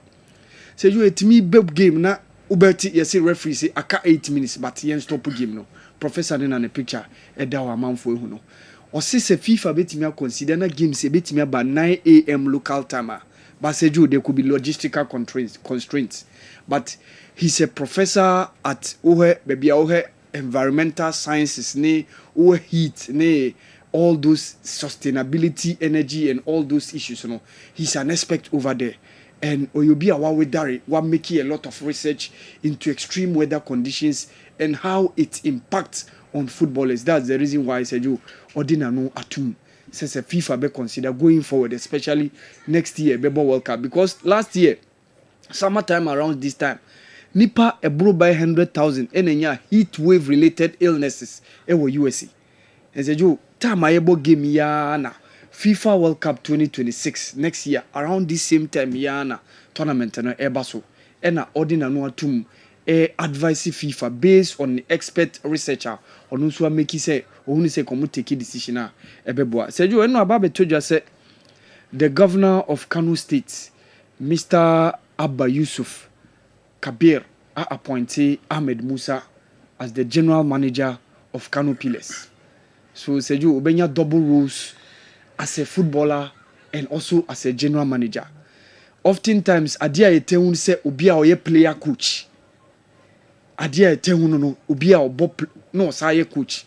But these roles, me say one who be that. Yeah, I think say for me this is the first time I'm seeing this. Okay. Me who be that.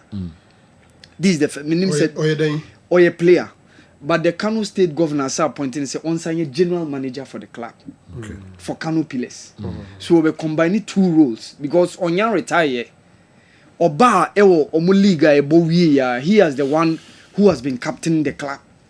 And I say na governors who take the center stage when it comes to finances and control of the clubs. You know.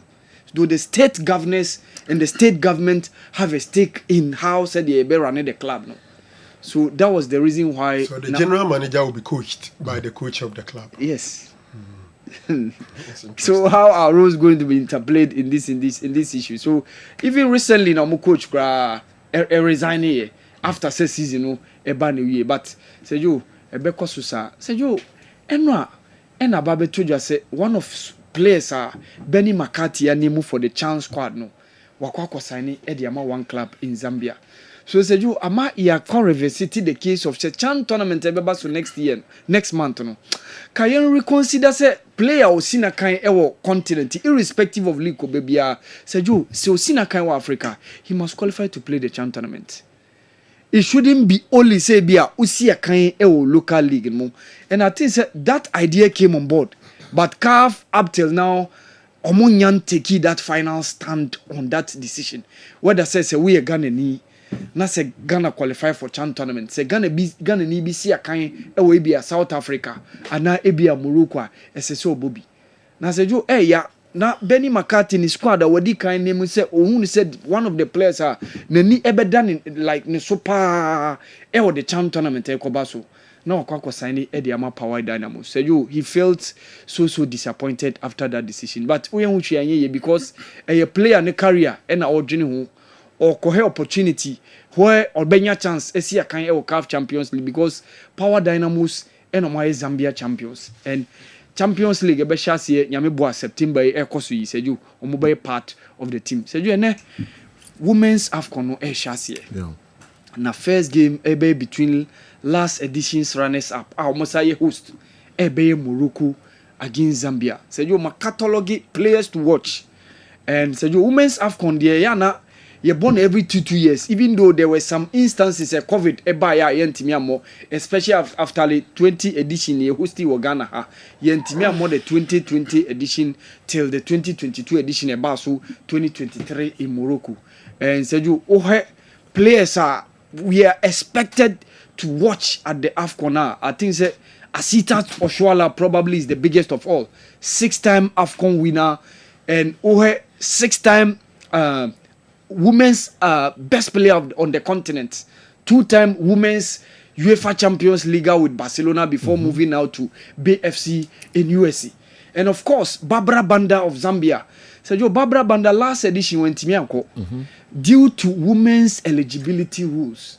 Or estrogen no wa almost in the testosterone no say you like coincide with Emma dear. So Emma onone ne testosterone no ebro man de no so nti ama wantimi anya kwan and say she is the highest top scorer of any African either male or female at the Olympic Games. And say you be anymore Nora Hoptel is the coach who is going to lead the Zambian team with this lady Barbara Banda and Rahel Kudananji I think say more top ladies are mobile lady or more front line. No? The reigning women's African footballer of the year, Sana Masoudi of Morocco. One Farabat Maba wano awini CAF Champions League. One omo awini omo title no. She's the reigning women's Africa best player based on the continent, and she's also one of the players to watch.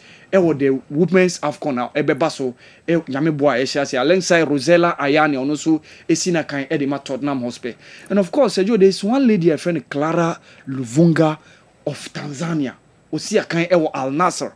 She scored 19 times over this last season, and she's also one of the ladies to watch. Yemaba one yebehe Greece Asantua Moba Sejo Oka top players are ever competition. I think some of the other national teams ahead of us. Even Mamo Jemen Seposenwe of South Africa, one of the ladies who's been performing so marvelously. Tembi in Katlana, ni who every squad na coach Desiree Ellis, and they due to personal reasons. And the defending champions will also be coming so strongly out the competition. Make South Africa more bayana mabawan. But Seju, I think the Nigerians are still the team to beat the women's AFCON assassin. Yeah, Bebo Mandi Yamiboa in South Africa. Okay. One call Wimbledon.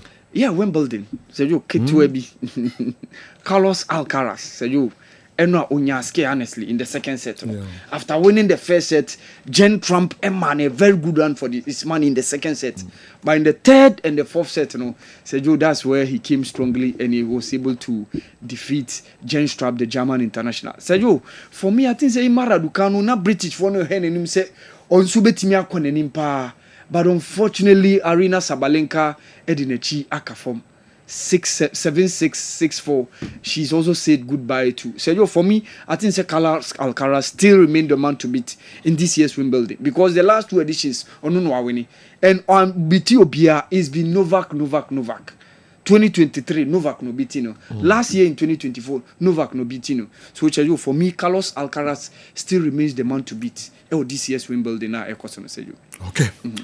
And now me share how the British crowd, root two for Raducanu, but Anthony Alpha. Sabalenka, experience. Yeah. A 3-time Grand Slam champion there. So she's one of the top players within the competition. So say you and Shedan Yewa was OBT Raducanu. Wow. Yedi anu subesia na ya twaso de amamo afisiam no eno na de etwaso amamo Kessben television we a final whistle dwumadi amemenda bia ye betrase na yede ebremu dumienu kan ni epediemu ama breaking news abijafo enso aba betrase DSTV channel 364 Go TV channel 121. Why was our Mohammed not contributing to the topic on party that you were discussing? Obi how no David and Nancy and ebusa sa same way our Mohammed ana non tie and contribute naru kano hosana ana I want me for no entum nemum I'm say outside the studio here or active I was ankomono emu. Okay. Ana doc very active. Very active. Very active. Office, yes. Very active. Yes. Oh yeah, active. Very active. Yes. Opa own challenge here. Now you man examples.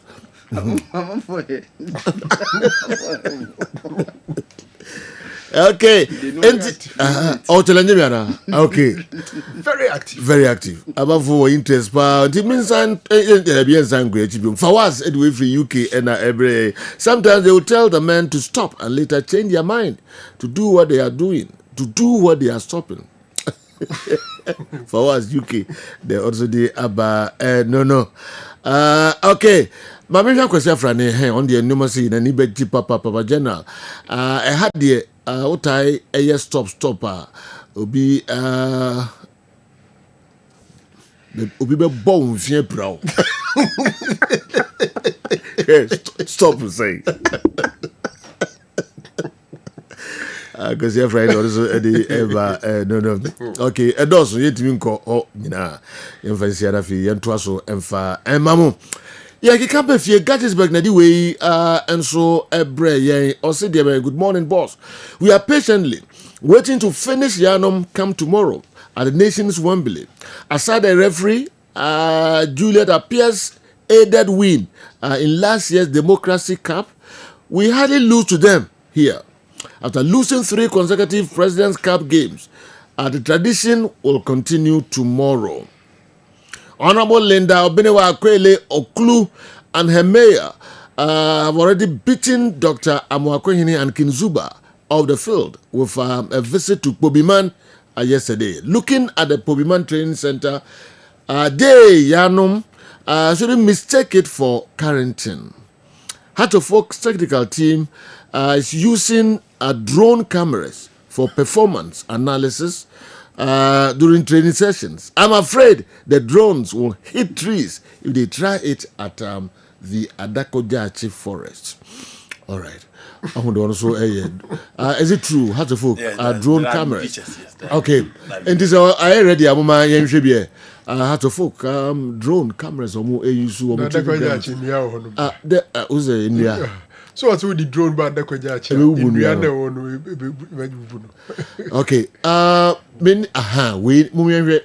the area Heart of Oak training grounds. They cost for drone cameras. Wow. Diddy balls. Hey. Diddy ball. Diddy and I say you know the fabric trainer by Diddy and I say a club no na. Just say the amazing hono mudi wow. The house training grounds no. Hey, I seem to see them here to watch it. Has I wild? Yes. I didn't know. Okay. Yeah. No say kitani foul. Yeah. Then you brille papa. A small tikra na ne bu ofu say mo beka say oye ma coach. No betre kotoko. So oye ma coach and now onye ma coach. Nyame aduma ochira. You know we obeka say say dey huru keke bi no peso huru. Hey. Coach awaje Ghana Premier League 2. ADF Cup. Now say why my coach or why assistant coach of the Blasters. Yeah. How do you tell the coach as a my coach? Okay. He's a winner. All right. Bazuba so my coach. We are watching you live from Aguna Hospital, Aguna Government Hospital, as an emergency unit. Almost here, Papa Victor, Letitia, and Afi Martin. If we are Martin, and so we Damasipa, Yatia Muamu, Nina, patients, Nina, Yamuncho May, Aguna Government Hospital, emergency unit. More here in live and so all right.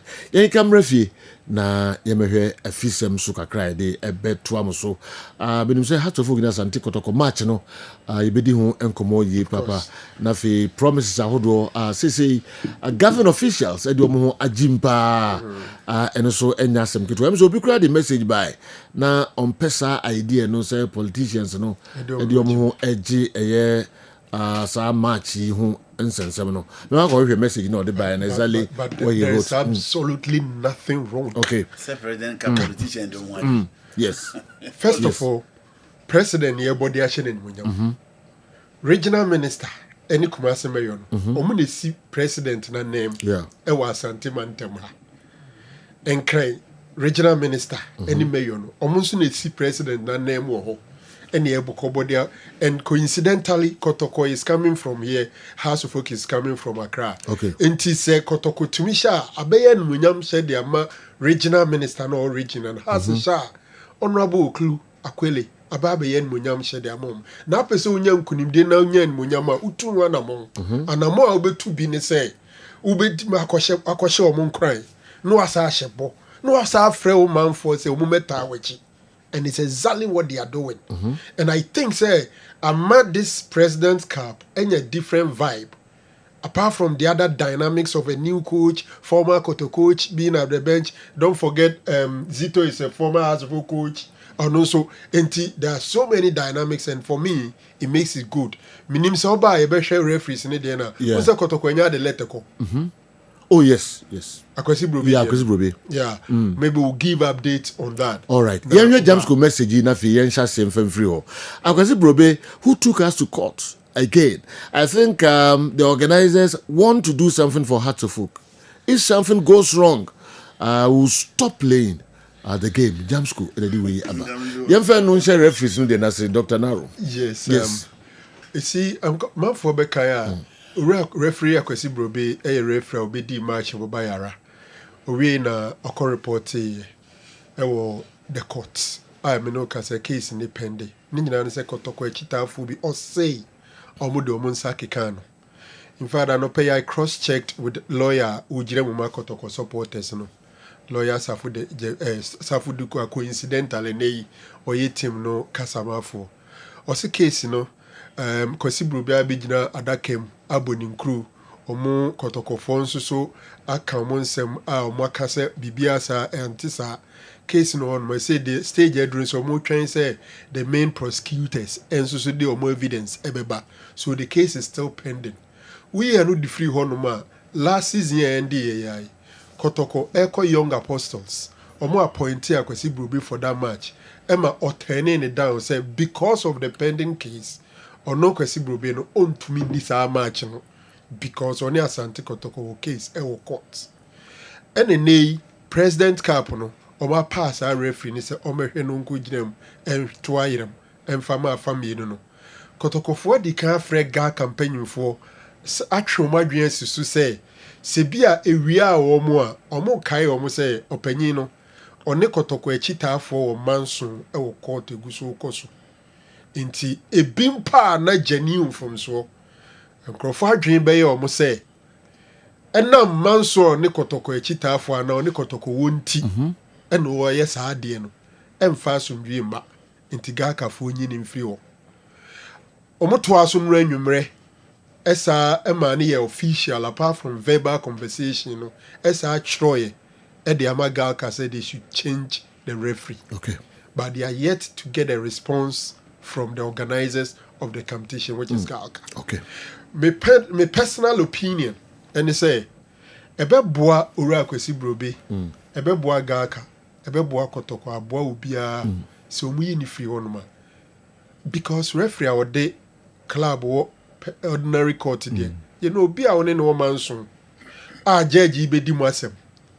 Yenye mbuaye. And then ye ma kwan say wo no kojina wo na wo kodi na asem. Na dear granting na kwesi brobe so accept is over handle so adi we. Abre bia ba before. Yes. Na what down. And then we there. Because asem still our court. It's still not out. Yeah. And nipa no ono wo ho obi bebu obi je ebe jeje oni ni case o. And ye de wa be hye ne nsa say ono no nko jeje oni. Now whoever appointed him no. Anyone more na yes appointment no referees no.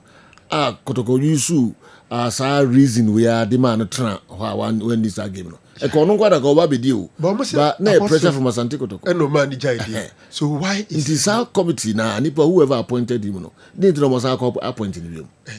For this all important game. A serious blunder. So almost 10. So it tells you the inefficiency of young prof now. Appointment. Record keeping. And until a referee could do match, don't was say match no. You have a barber because they don't follow the game. Towards the next you could almost have a referee appointment. It's a game.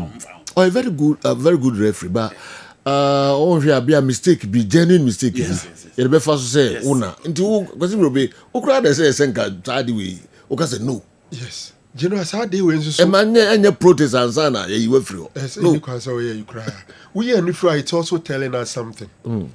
So we a referee now could di team match na assemba. Kebeya and kasem no. Yema yemfa yem football nsem no. Enkasem. Yeah. So kaye na asem no kopie disciplinary committee GFE. And a GFE food di asem no asotwini bi ono mo de man krofo ankaye. But no the try no. Now they call the ordinary quarter. Eko kasem bi say afede abey monumental case no cry can we so di bi mo di fu. A bad den pass will be to medical to match. Oh, a bad den even after the case. Even after the case, yeah, it still becomes so difficult because Odim kunimo be jubilate. Odifa ya dieno da so. And it looks like he's basically done. All right. Officiating Kotoko game by virtue of that case. I'm not saying they attack wa. My and fans. Yeah. I think these things and the main complainant will be the FA who were the organizers of the competition. Because the BIFA, you know, on any control over the individual fans, how many members of the FA and the FA ran into many money. But it's their competition, they could as well taken the matter up. Okay. Yensha issues here and there kakra bi na fe yemra the big game no enso so e. Michael be your name and this message no e buy the na make kan ho asem no. Irrespective of both Ashanti and Accra regional ministers promising their team US dollars on any goal scored just to bring shine and hype to the game should be tolerated, and it's a bad call considering their positions in government. If this was done here in the UK, both ministers will have been questioned and will have lost their positions. Lastly, I couldn't stop laughing after seeing Joseph Amoah signing a 4-year deal for Kumasi Asante Kotoko, being captioned a 21-year-old midfielder from Legon Cities who are signed for Asante Kotoko. How can this phase be 21-year-old? Both parties are just mocking themselves. Okay, I'm a Michael, and this message. The first part is very interesting. Okay. Some ministers know equity musika in dollars. Yeah. Now your Ghana, the Nekra no ye can't say idwedia udi no kremua any dollar business outside Grano, my individual in dollars. Yet they are promising their promises are in dollars. I agree with him. It's not another. More empower ye sikano. You see the near man popular. But sometimes you crew must say $100 ibia say $1,000 obi appreciate it so I'm $100 than be crow man $1,200. It is so much so much fans are they quote in dollars, but it's not the proper thing. Okay. The chroma okano say Britain nipa na se bill or coca onka pounds no akoka dollar. Insida. Yeah. Na kromo skano mudino. Jeno ase ukita dollar. Na so ku change o England ya kwaji pounds. Yeah. Skaketo bi omde be ma wo no. Sir? Enye easy. Wow. Sina no what's say mama $300. Ye cost sanko pounds no mfanya ade. Okay. Because so biro ho sa sign me say ben sisa. Eswa. Enem eswa. O ma ye rate no che they want to make it unattractive. Okay. Say the be how the dollar be kromo say o be sisa de age pounds. Until ba sisa pounds for bre kromo. Okay. What you say? Yeah. But you know, you enjoy talking about dollars. Yet, and it's free politicians, no. It's free politicians now. Who fight to say a foreign currency or the check dollars, not just say oh, not just say or you big. Yeah. But we are now my dollar nen munyam. Now we see the nen munyam akofom. Enti I think say this kind of national orientation I can was a very very important. I say free politicians, no. In instance. And sometimes even we local transactions we are talking in dollars instead of cedis. Nyamia domsun can say the CDC but jina now so wonyen munyam sheka krane ade a offer into my pefra. So let's talk cedis. So has say gold biara so be mano also $2,000, right? Gold biara. Yeah. In the end I won't go 2 cedis. Oh, they cut 20,000. 20,000 cedis. 200 million. I know can see this. I'm going dollar. Suba sombe mo $200. $200. Per go. Per go. Be a 2002. Yes. No, I can say. No, I can say. Them so can 2002 now. Grofo who in them. Oh, they get $200. Why are you faster? What do you say? It's and I said 5 golds. Remember $1,000. What's 5 golds? Remember $1,000. Why? And the fans in the world, no muntina, I am go to the side. Amount fans. Dollar. So, okay, 20,000. It's only penny so. You be converting a credit check. But I'll cash $5,000 here. Mama is seeding and munyam. That's the issue. Mama is seeding no and munyam. The politicians. All right. The issues surrounding Kwesi and Kotoko in court isn't as Doctor is saying. The interpretation goes beyond that. Kwesi didn't send Kotoko to court. Referee Patrick Papala. Anyway, Abba. So he should give us. So he should tell us what happened. Yes. At least, meaning for now, media to me I've misrepresented it, but he should tell us what it is. Okay. Mpacha myself. No boy a telephone. Because meaning so I could adakem. Akasa say ampa omo attacking omo boy. Yes. In this on the day Kotoko you so be na day Kotoko na no din ba mu. Say or testify tia Kotoko. He went to testify. And he's been to court. Yes. Ojina dakem akasa. In any case, the entire man no Kotoko Legon cities no or free ho. Only young apostles. Young apostle. Yeah. Okay. Then a man free ho. He opted out. The same court case there. The same court case. Patrick Papala, Mentiasi, Bakwamba, or free ho, so no your man free ho, and as on one free ho. I have some chrono. Nti min wale kunti chinchina asen referees be rebel all me. Ya someone who kwa. Masa, bo memko how catch say bear why in your own interest. Right. The one that's on team Belimono. On the sort of the baby Yakubu. And guys also throw man kunti. Seriously, mo motisro no anyo majumayi. Because this game is still the referee appointment committee that does it, even though any GFA organized competition. But they are responsible for appointment. And they should have this record. Exactly. So if you are not sleeping on your job, you won't do this kind of appointment. Okay. And the dairy, I say the contribution of the Ebeboa and they say, good morning. What the politicians are doing now to promote the President's Cup is good. I think they shouldn't end here. They should go ahead and support these teams financially and even beyond. In Nigeria, the regional ministers and mayors support teams within their jurisdictions. It is a match we and politicians and financially and some support to my friend say teams KMB. KMB Brewa made media first was support to Shanty teams, you know, right? And I say Kumasi Kotoko Newaha, right? With media support to Kotoko. And I say regional minister Krani Kumasi na muda support to teams. Mamun chema match we do answer. You know, I see. They are very canon. You see, the Sani Nigeria. Yeah. Yes. But Nigeria, they don't say it do federal, you know, a friend saying governance, no. Federal states, yes. No, only some. But a national issue. Regional minister wa ha anake me boss. Tax aji no kumasiano. Oni to me say or didn't to me so or TB dia kobo akotoko. But omo de no, there's some level of autonomy by the federal states. More to me say the governor can decide say be a skawebekwa and skawebekwa. Imagine say Zuba and I say Dr. Amwakohin episode of Boakotoko. Scano Chromo Gigi, I can't say so to Scano de Boa from Botumana. Don't back a kind from Botum. The great regional minister and so count a gold be $2,000 if from one ne pers mona. Son of my dream. Otherwise, it's a common team for Bibia, my boy free. The same was a from Botum. Fine. But Mraquemono, only to me say. I'm doing Munsabe. Now, about sports budget near the KMB. And I make can say, Omo limited funds are ye demo to say KMC. No more funds are the bois juvenile sports. But I think that as a country we should look at it and give them, for example, KMTA, Sika Ojijini KJTA, Sika Ojijini Kroma say near Dinano. Adena sports, which is the passion of the people in the region. Yen who kwanye omudisika air support these clubs, especially Sekotoko Obeko Africa. Kemi intimi ntwa bibi kakra mfa mo wo.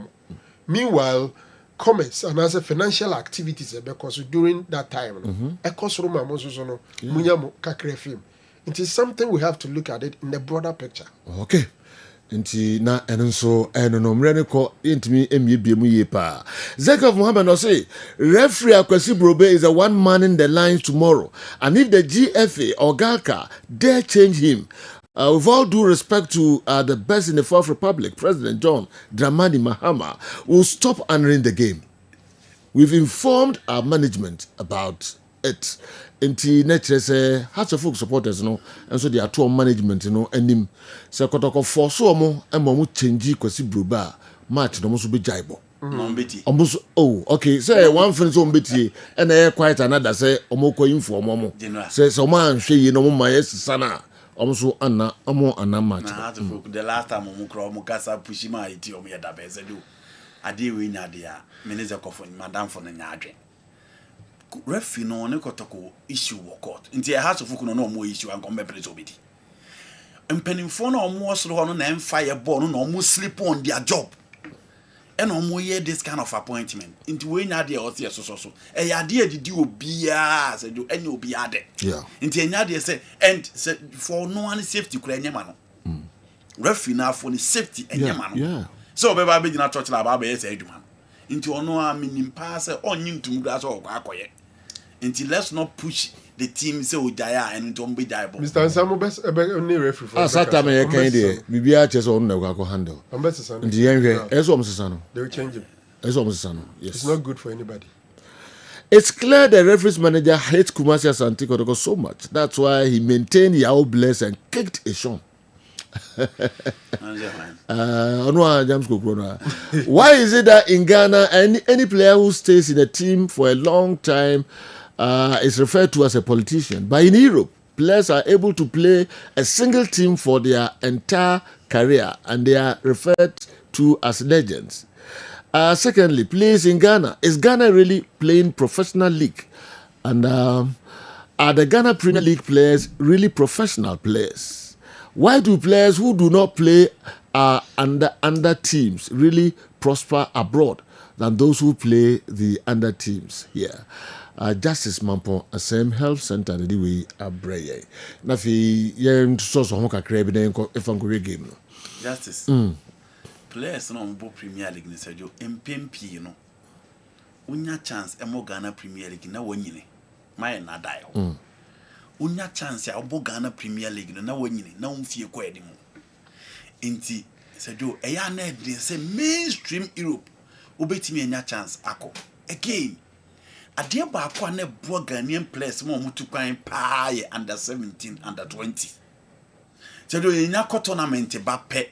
Unim say about half of the players will leave. Bebrebe tu kwan akọ.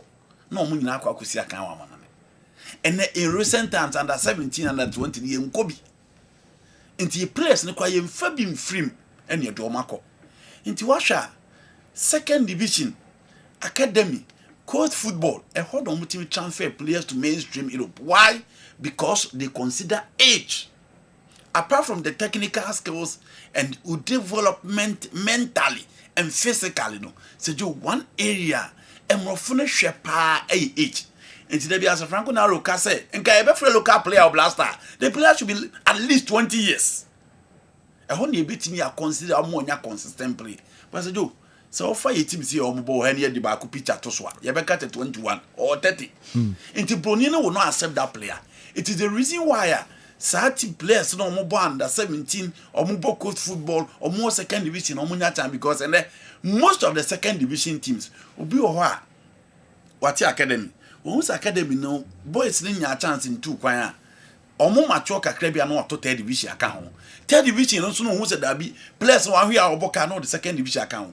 Into few teams and then obekwa about the second division for no bebre ani bebre omo dem kra na ebo because do say agent bia ba or a player uswa no de ne kwa watimi develop na wi.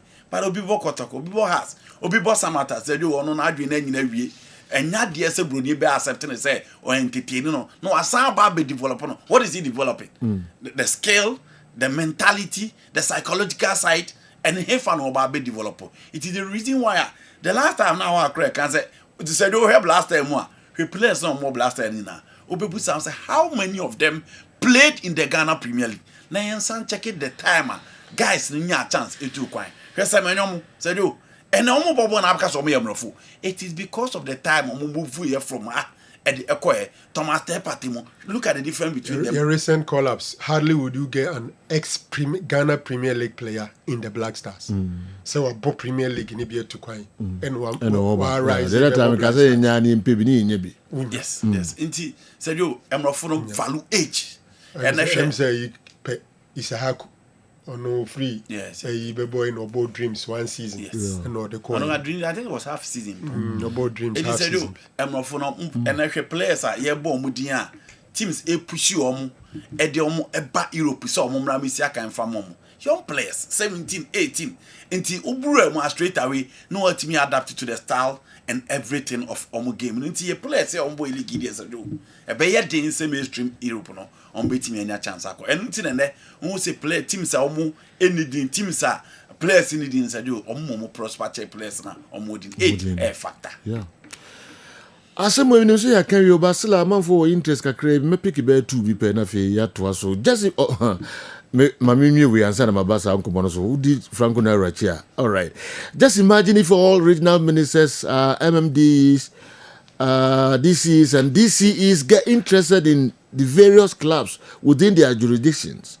I've been so impressed with what the Ashanti Regional Minister and the Kumasi Mayor have been doing.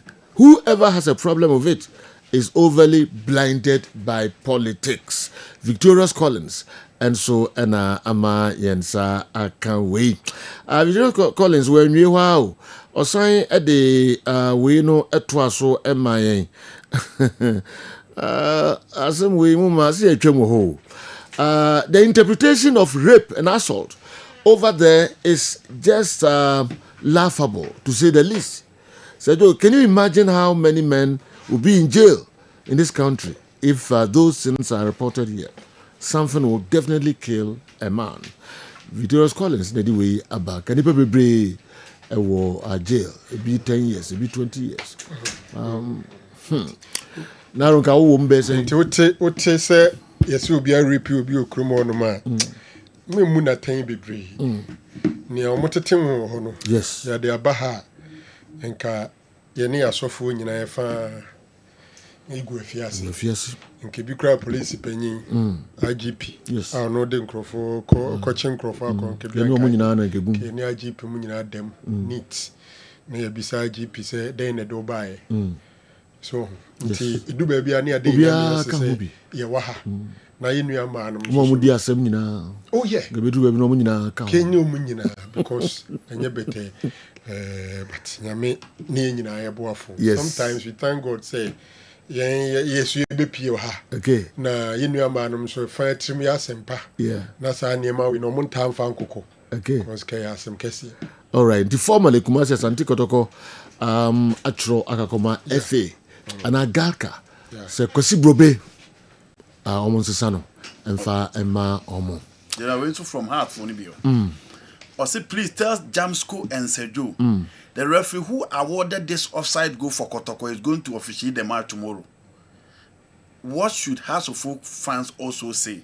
Or say referee calling someone or send the video na mami team names official match in referee. Where has been an official member of House of Folk chapters no. Or say referee calling someone or no so offside go or Jema Kotoko never be the match no when was send the match. Oh, they been saying no eka. No. Say on so. Yeah, can referee or could what the match be na one kwai one club A and club B. Say what you wait here dentian sano. Where your issue referee any team now who handle the game no more some work court. Different from say Yakushia Hamman Yakushia Debbie. Say you can't go be against the referee. Into Hashmi as one of the banana yet is my discussion. For example, say Nyesho se Kotoko complain at your dollar. Yeah. But dollar Kotoko ne nations. Ewa brankers. Yeah. Na Kotoko issue pa Sabo binam say ball player bin yes. But me say okasi and dollar. Indeed Kotokozungo can say $1. Because of that I will not buy it. But this one there clearly it's in court. Yeah, it has me. Oh, they know a different crowd. Yeah, discussion. But there will be so reason concern. I mean, who anything wrong? No, so who anything wronger? And so who say, Tima or protest team B say a friend say, "What could dear Tiana baby da?" Any different from the discussing? I'm not saying they are the same. Me so me say, say Obisu say like dollar there. Say Kotoko reason concern. I mean, who anything? No discussion here. No, General. Me can't say no near you. He's also bringing the other side of this subject. Oh. And I make us say team being to raise concern say Kotoko raise concern about say dollar they be do match and go into change that me who anything like Dina afi ye everybody discuss na afi ye ko ba bia we ye die tia me we die tia me da we die tia me da enu issue ne discuss say oh go ne discuss well all them atias yeah ne discuss but die tia me ne die ye de ye enyina so a anhwe a teams no and the best selected referees on money match. But I mean, who anything wrong will be to release that concern. No, it's a fun. And what reason you may want to respect it, but at the end of the day, say play a referee be a you better not say Simon Mania come near there. You can't match somebody here, but the clubs can't tell you if and answer FIFA. So almost subsequent game, moment for moment. But this is a clear case of a referee and a club or fans of a club in court. A different issue. One lady from my there be Infansia. Also man Justice Mampuasem Health Center. And I'm saying that to no and or the yes and Adam Fubi. ɛdeɛ nso aka ne story titenti wode yɛmfa no sia na yɛntoa so ɛmfa ɛma mo. What about players na ɔmo impact no ɛnra yɛntimi andiscuss no nyinaa players na teams no register ɔmo no especially Kotoko Gold Stars players no and the impact ɛbɛnya ɛwɔ saa team yi so ɛwɔ Africa. Your America cry I had to focus any Kumasi Asante Korobo game no and so. All right. My Dikaya raise concern. A lot of messages so about Justice Blay. As I say time you discuss Justice Blay in Kotoko. There was a kafa biayaka. Yes. It's a matter of opinion. A BGD say no matter what they should managing no way ni one season akan. Yeah. Ebisu GDA say one ya discipline be break it down. And in sports, discipline is very, very important. Me, that is where I stand. Say if indeed Koto companion for so convinced, say guy in a show in discipline attitude. And your mama instances upon instances HSA.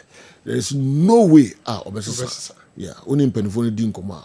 The all catcher no. Yes, but omo person met me about out officially. Of course, I like Kazan it's not done between omoni friends boy no. Yes, Ibiano see papa enti mekano radio. General, sometimes they can be say as much as supporters know more passion or more interest in them, sometimes they should also respect management and pay inform the education monsa. Now omunyin tum say obitsen an apin cry. Lawyer Safuduku, Akotomo, any adeno. The omo penny set team no. Na no munya FA Cup fien. Edi come and share omo hare no monim sede. President Kapi, we are so movie ni pa omo ni beje. Inti ebeye din pass on be take decision a emwo team no na bia omo de etan keke na ebeye. So for me, they have analyzed their situation and they think that they have to instill discipline in the team. And I think that supporters would have to respect that. Meaning, say ahead of us game, to say they no be the by say Justice Blay a bomoding a bra kotokone has able. And a one game anchor supporters would have loved to see him. But the management think per the way any domuya ebeboa. They should respect it. Me assure say if supporters leaders a empenyin for no could be some maybe me explaining decisions in their mom. Those who are saying that management should come out publicly, no, it is not done anywhere. It's not done. Clubs don't do it. Tell me clubs are narrative A, B, C, D. Because it's got to do with reputation of the person involved. But so far, a contract no man no no mususu onya. Unfortunately for Kotoko, they are in a situation where all of them are in one building. Enti se ampasa brand any those bamboni in India. Probability say ebeman crofo kwanya mom so ayebi no ade ebekosoro. A true level say even some players are even threatening. Say abrantie no eka ho a omonso bejabo. So they may have to take the hard decision, and I'm saying that supporters should respect that decision and hope say they can deliver for them. Okay. Intina and also and what about the other issue na person o di hun komo kakra bi na fi fa entertain. Almost signings no. You see, General, honestly, obi catch us players say we jo mo kwan no sign for easier. They are grow up in football club, not being players. It's one of the difficult things to do. Nyahankum baby ins and outs. Very difficult. Now, especially Ofa Ekrom has talent, no. Nia okofana bani de ono kra unche de who difference bebre no. It becomes difficult. What share baby any Gold Stars about 11 players no must sign up. Some of them I don't know the players, but if you look at the background no profile, you ask yourself, say, what was season league nevi, Agi league, now Africa, and the expectation is that you bring people who have some level of experience, and people if you think say, at least you see players in general, it do be a nipa no Africa, but they be a wohwɛ ne records ma wabɔ Accra Sports Stadium, wabɔ Babayara, wabɔ big clubs. So the African stage, he's proving say entumi nhurunhura no. I'm not saying say obi a wonya bisa than ontumi mo, but the number of players that they deliver in smaller clubs. It is our signings, from Park Academy, Vision, Baseke, Samates, any idea. Say we are careful, kakra. By the end of the day, these are the signings. Honestly, Gold Star signings, 10 new players. My dream say, the chances of they impacting very well in Africa, a bit slim, kakra. But let's see, it be a 10, no, call about 18, 20, or that, formidable. Otherwise, new signing in there, a bema wa reshemu say omo beefy up the squad nigidi. Near a beer will be the better two dreams, A man frontier says a dream situation different from both Kotoko and Gold Stars now.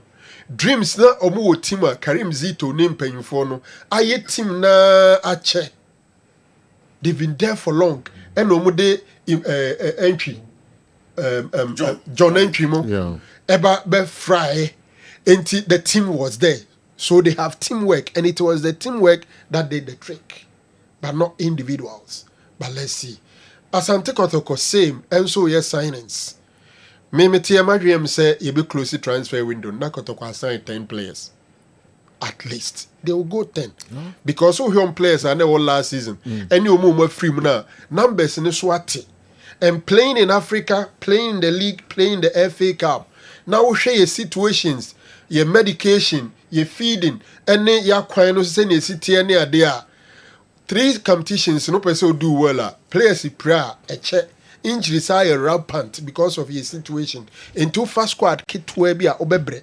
So they are likely to hit a 28, 30-man squad. And that means addition of some 10 players or more. Okay.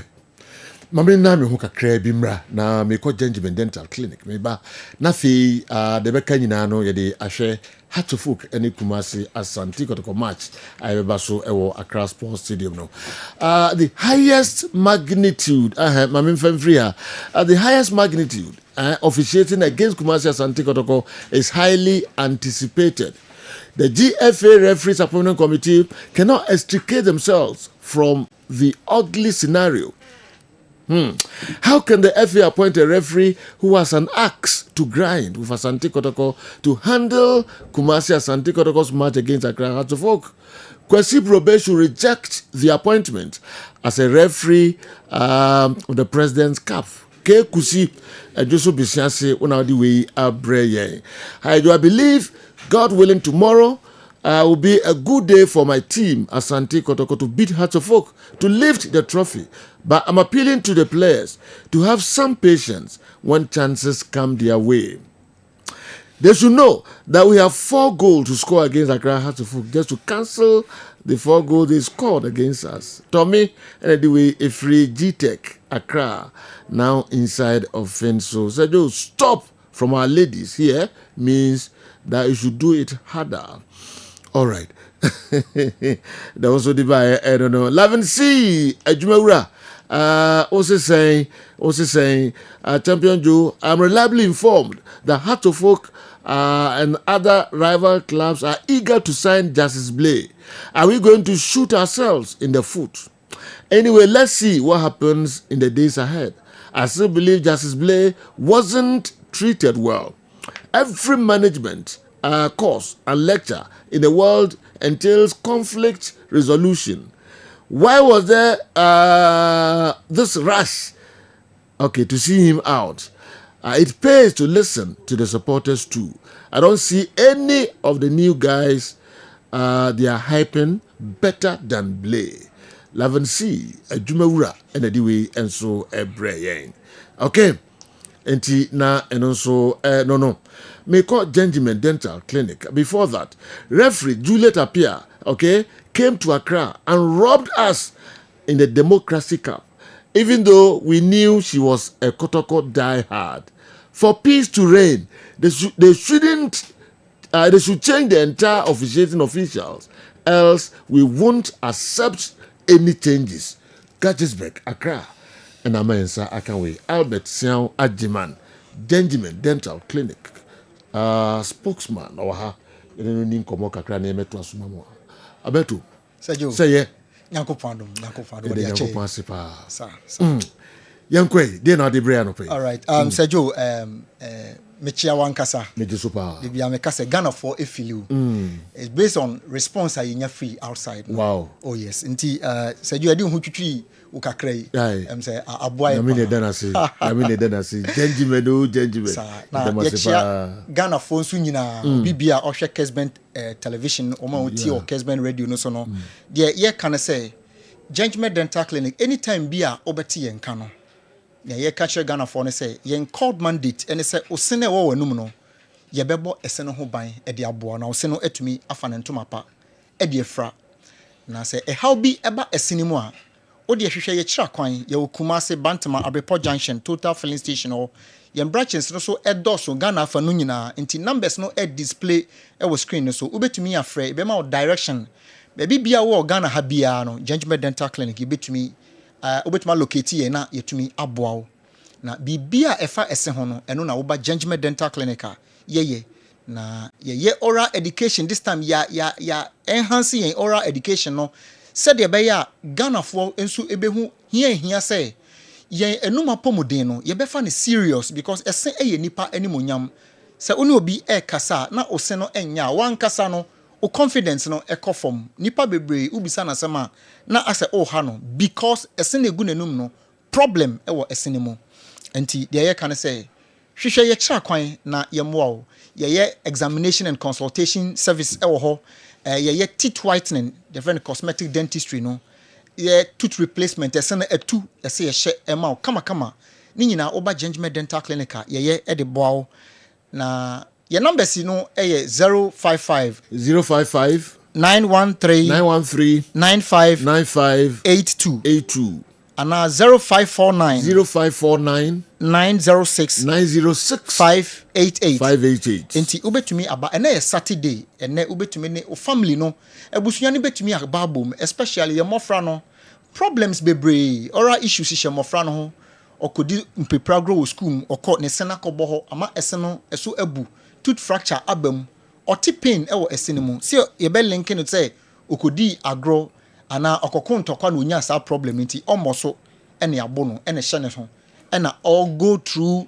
excruciating pain ne sene ye ne ya ne sene efemfem no obu okra oye panimu ena sa haw no aba no so oba Gentleman Dental Clinic your qualified doctors are betumi ahwe no matter said your sene problem ni esitie na kakra bi no ye pese ka scaling and polishing ho asem na scaling and polishing ya de a nipa bia wo de aduane efa wonum no e wo say every 6 months utumi ko hu dentist na yetumi eboawo na your friend professional cleaning no yemfa sophisticated machines ni instruments enyi plaques ni tatana a build it up e wo oseno intem ho no because your eniema bebre ho no ma brush entumi enyi enuane a yedidi ache a ekohwehwe yesen intem ho no na ama scent eba yanum ema emoa bebre nso eba yanum no sane mani nyina ya ade a every 6 months bia no e wo se utumi ye this procedure no na etumi eboa sanze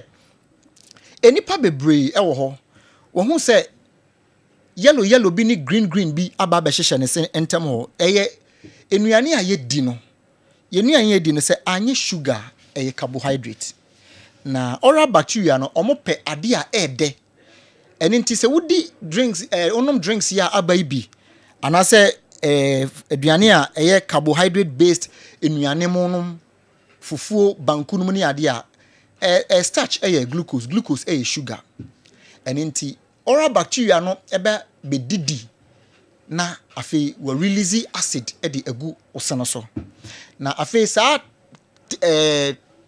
sticky film na ewo oseno so no eye bacteria eye moa deposit na eti wo say with time no na eda oseno so no na afi na eye obvious na eyi ne ho wo say na afi wo say yellow bi astarte na aba be hyehye osene ntemo eno na ye friend plaques no na etimi edidi osinimu a na fe akodu empempenso bi se say ama scent ankasa eba wanum ɛna afei so no wobɛhu sɛ ama onya gum disease because ɛnam sɛ ɛyɛ mmoa no nti no infection no mmoa no didi o gum no ase nti one of the signs ni bi yɛ sɛ wotumi nya gingivitis no ɛyɛ early sign of periodontitis because periodontitis no ɛyɛ sɛ obi a ohun sɛ moja blood ɛwɔ n'anum no ne yareɛ no ne kɛseɛ ne nua panin no ɛne ne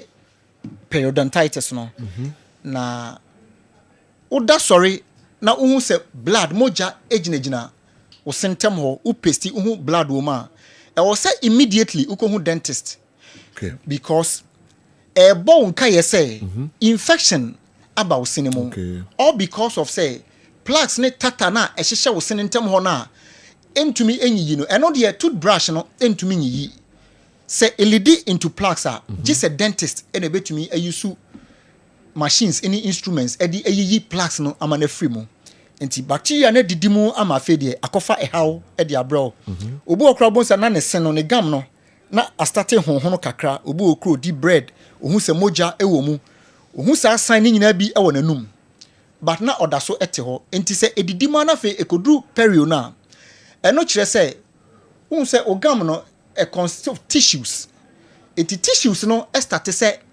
ɛwewe na o tissues na start na ɛsɛe because of ɛmoa no na ɔmo san edidi o bones no o jaw bone because ɛse no etuatua o jaw bones no wa pantan kasa ni mu nti wadidi tissues ni mu ama ɛse na sɛ nti obo no mo kasa obo sɛ na ne si ase nam ni nyina afonfon na ɛse ne sensen soro sɛ nipa no okoto no na odidi kra the way a wasi ato ne bo ase a odidi no because odi agra ne se no ebebu sankrofo no na omokɔ itria omose mepe enam a emre for no all because ɛse ne nia hoden a ebetumi awe enam no nti gi setem bia no onya enam a emre ɛyɛ ɛhaw kohu dentist na yɛmoa na sa problem no emfi ho because ohu sa sign say moja starte ejinejina usimu o brashia ohu moja wom na o detena ho a obi okra ne de ne ye severe cases obi o HIV obi ho no ma o underlying condition bi te say osteoporosis dompe mu yare enam say ese no ene dompe ewa yonkofa na etuatua mu nti no a speedy process ne ma dompe no tumi ehimo enti wo say odidi a with time crabo say na ne se na start na ekeka because ese no nyankopon nim diem no yedi ahye bone ni mu te se de yedi dadoa abodua mu dendenden no ena gam no ewo ho but emo yetimi edidi eho edidi bones ni nyina na akofa how kese bebre ede abro ama sese ese no eye wo ya ama ese no sese no ontumi emfa nya hwe ena obi susu ho no ma ne de ne ye medication bi a oda so obi ho a as a result of underlying condition binti medication no bi a onom nti no akofa how bi te say xerostomia e de abrɛ no ye ka xerostomia e kyerɛ sɛ o dry mouth wanum no eye dry because o saliva gland no enipa wo ketre manas ekɔ achi no there's a gland that eno eboa produce saliva na ama saliva no wanum no etumi aye wet dako ye beje bre ne ya kyerɛkyerɛ saliva ho mfa so ntasuo say one a flashy bacteria ɛwɔ wanum two debris na sɛ e ka wo sene so no eno so no saliva no na e flash nti no bi di aduane a enwuwom na nanum no eda nwo a with time mo bo se wo hwɛ nanum na enwo no na eni ho biem saliva no edi mu akotene enti enuro bi a onom especially omo pressure enuro no aya na ne adverse effect ni bi ye say otumi nya dry mouth namnum no etumi eye dry na wanum no tumi ye dry a eno so tumi nya nsunsuaso e wo gam no so because enflashe bacteria no enti ema omo tumi tena wo gam na se na omo didi ese no enti wo bo se with time no na oseno na akofa how bro and obi a on time call regular checkup say obi onuma on call dental clinic da say okohwe de e koso e wonanum sane mani nyina ya ade a e de how bebre e na e de ba obi honuma ne de ne ye say onyinsan a ni hormones no esesa ni hormones no esesa eno so tumi ye contributing factor e ma no tumi nya gum disease obi honuma ne de ne ye genetic factor abusua ofri mu no no matter how a osi ye nanum no siesie nanum still sa problem no in rare cases obetumi enya bi ena afi so obi honuma odu ne menopause or andropause stage na eno so etumi ma ne hormones no ɛsesa ne hormones no so sesa etumi di nsunsuanso ɛba ne gam no so ɛma ne se no enya problem but all these things ni nyina yɛ sɛ wotumi pay regular visit na yeyi wonum no yeyi efi ni nneɛma ɛhyehyɛ ma ɛbɛyɛ den sɛ bacteria betumi atena wo se no so na ɔmodidi ɛsene mu enti deɛ yɛ ne sɛ yedi kan escale yeyi efi ni nneɛma ni nyinaa free hɔ na yewi a yafa ɛse no mako na ya polish so because ɛse no ɛwɔ sɛ eluku shiny ɛwɔ sɛ ɛse no ɛso no yɛ smooth ɛse sɛ ɛso yɛ smooth a one it makes it difficult sɛ bacteria betumi atena so na ɛba ne saa no a stains bi hɔ no ma atumi atena so akyɛ because obi hɔ no ma make us say ɔnom nsa ɛna obi soso ɔnom a cigarette ne shisha nom no saa nneɛma no ama stains aba ne sene so obi wa ne deɛ ne yɛ cafe ɔpɛ cafe pa ɛna obi soso wɔ hɔ no ma ne deɛ ne yɛ sɛ stain fruit say mango pear ebu okra sobolo minka sɛ gyae nom it is very good but ɛwɔ nsunsuanso a ɛde brɛ yɛ sene so it is ɛse no ɛso ɛdiscala saa no a yɛtumi yiyi saa stains ne nyinaa ɛfiri so yɛwi a na yɛ polish ɛse no so na ɛse no ayɛ beautifully clean na ne shine no ɛtumi apie ɛba ne saa na ɛbɛyɛ den sɛ wobɛnya gum disease because gum disease no yɛ enumukro ɛyɛ yare a in fact ebu okwa na obo sɛ fluid bi discharge aduane a ɛda ɔno nko a ɔte no different Gentleman Dental Clinic your number is 055 913 9582 055 913 9582 and 0549 906 588 0549 906 588 Accra yo nungwa main lorry station ho ene yo Domi Kwabenya Atomic Down roundabout no so oko Techiman yo AY Ahmed Mampusi Junction Magazine Road no so ena oko Koforidua ye ne Central Police Station no ena ebo ho Takrade yo Banchase Tadisco Down Aflawo your high street ne so wo de koboda na no ye ne Eco Bank ene wo the same building no mu na Tamale eye Tushigu ye ne Central Post Office no ena ehwe ne mu frame sesi a na ye ntwetwe komeda mo ase pa yen so beda wase papa Albert Siawajiman eye kasamafo de ma Gentleman Dental Clinic gumuhwam audi abrayen eno no mayemfa esen eni agrokra na baby ba kon betumi aboa oye no eni Gentleman Dental Clinic Dr. Frimpong wherever you are Michao. Yantua so Hatter folk any Kumasi Asante Kotoko game no and I de ebetwa so de amamu dumienu Kei na ipejaimu.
Asante kotoko say yeah.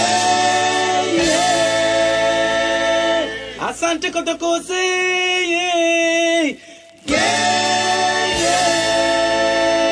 Asante kotoko yeah. Asante kotoko yeah.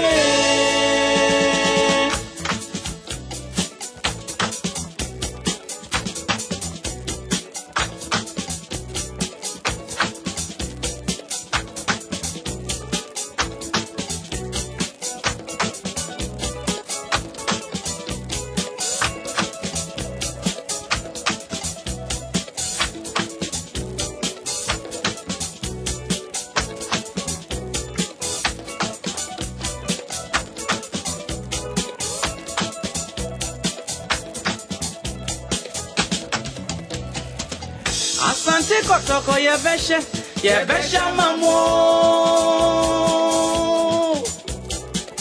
Asante kotoko yebesha mamo.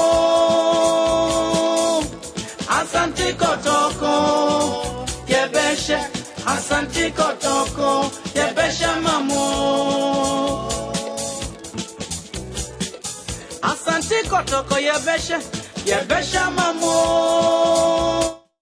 Basi zaka besima enso na yepeje mu medidi aka no bema ahwefo ne atiefo momrai na momechechere madwen emfa nsema hodo aide atudwa no titru Hatofok eni Kumasi Asante Kotoko game ebekoso ewo Accra Sports Stadium Nyankopon eyadoma ochena Jedidaya bamcho abranti aya momfrɛ no se Jesus papa na ope ashe clubs ni nyina moye teams ahodo say schools ahodo organizations ahodo say mo pe jersey papa bamcho baby ba ko ese wo ko ni Jedidaya the shop Jedi yes general ma mfa ne number no mo yes na omo frɛ Jedidaya na jersey no sanka de na the good thing is baby bia wo bia baby a wo bia Jedi e de bebro 024 889 0104 yeah Jedidaya number ni the shop Jedi. All right. 024 889 0104. Now ni Jedidaya. Okay. My info 5 calls. No, just from Jason yes. Me wo enwa bi Jedidaya daruma but na emusa. Yes, Adianka, me Boba had a latest one. Money show fa 055 144 4933 055 144 4933 Fre na say wadwen. Hello, good morning. Hello. Good morning. Good morning.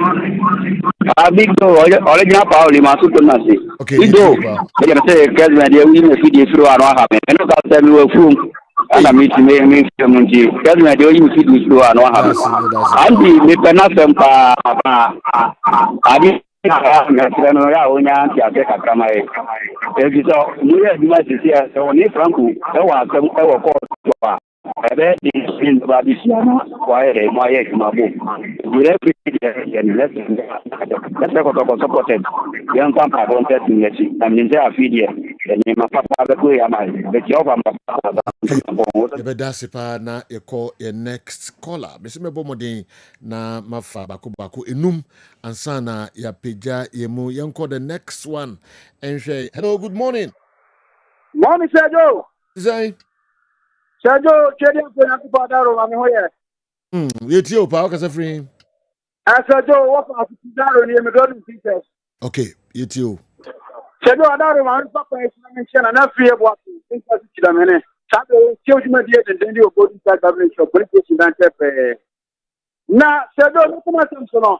Na me adu mo china ko bi Asante Kotoko kuma afin daba. Tim ko pa Ghana ba so no. Na me adu mo china last se de ye Hatofok no. O china so e be chance bi Kotoko be 2-0. Our passport said me I get no passport. Hatofok nsem. Sergio Pizarro ni get mark. Okay, ye dasipa mame family no kan ho na fe yempeja yemu emse Andy Chotro minima se bifra yaba. All right, buonim bia na bifra ba. All right, hello, good morning. Good morning, Sergio. Yes sir, number jo ka se free from say Manyani. I no about my long time wo na. Okay, yeti o pa se tu. Now where they do? Adome ho ye now so ho ye de. But I told you, I think I better be more actual. A long time for your purpose of Fukoye, I want to show me as much as I do it. Oh, nice. I see. The tragic to come out. So the Bible. Now, if I say, you may have one of the part of where I have to put it on. Now, the attorney says, yeah, Kotoko, who say, how much you will? You have one more, you're not going to do. Because woman already can't your mouth tell them nice how move to meet you, 5 miles in you. Or move to meet you. If you're crying, I will say because the quality of the there, they are. Okay, and the players are going to come to here. But who create will be to Nigeria? And I can go say to be yɛdase mmerɛ no ɛkɔ enti yɛmfa nsi ha nyame adoma after the game yɛnim sɛ yɛbɛnya a lot a yɛbɛdiscuss ɛwɔ studio so ha ɛnɛ birthday yi Franklina Ataya Mackenzie Franklina Ataya Mackenzie of Bechem ɛnɛ your birthday we akwasi afrane ne nua ketewa akwasi afrane of Brekum Chelsea ne nua ketewa Franklina and your birthday akwasi ni family ni nyina so mo show happy birthday nyankwada na show ho so yie sanso na asarewa boachi ono so asarewa boachi fosuhine Yamfo College of Health and your also birthday akwasi afrane we so any wofase ma wo mu fie ho all right inti asanto aboachi for so hine Yamfo College of Health akwasi ne family ni nyina so mo wish won so happy birthday General Doc ma Lucilia Ejay Bonsu ono ye Alexa Samoa Makwekwe okay ne mame Towachia striker papa is or say general so was obesa about final Premier League season Makwekwe mame China na ye Makwekwe mame China okay ma Lucilia Ejay Bonsu happy birthday and Makwekwe nua Benjamin Asamoah and then so ye Benjamin so birthday wow Ben oni momi nyina ye oshimu nyina very happy birthday okay yeah bonim and if we free aguna okay and say wa 12 abo ye ko it's now almost about to two salad side and ya salad side wa aguna astrotef so na eno na TV so about 1 p.m. Fast Track Academy for bebo and sana 3 p.m. na to salad side and so and ya salad side so e dia bomba china e wo aguna astrotef so 3 p.m. so yeah time no on the wa yes e be yen please talk to the Ghana Football Association to talk to President John Dramani Mahama to stop the Sunday Lotto because the Lotto writers will also go to the stadium. Kofi Abanga the way free Nyamke Accra and Abane how don't know.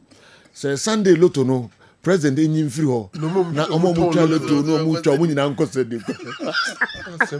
On this note, yede program no be wie nyame yadoma the live commentary we free Accra Sports Stadium e Abreu bia yede masipa breaking news up next.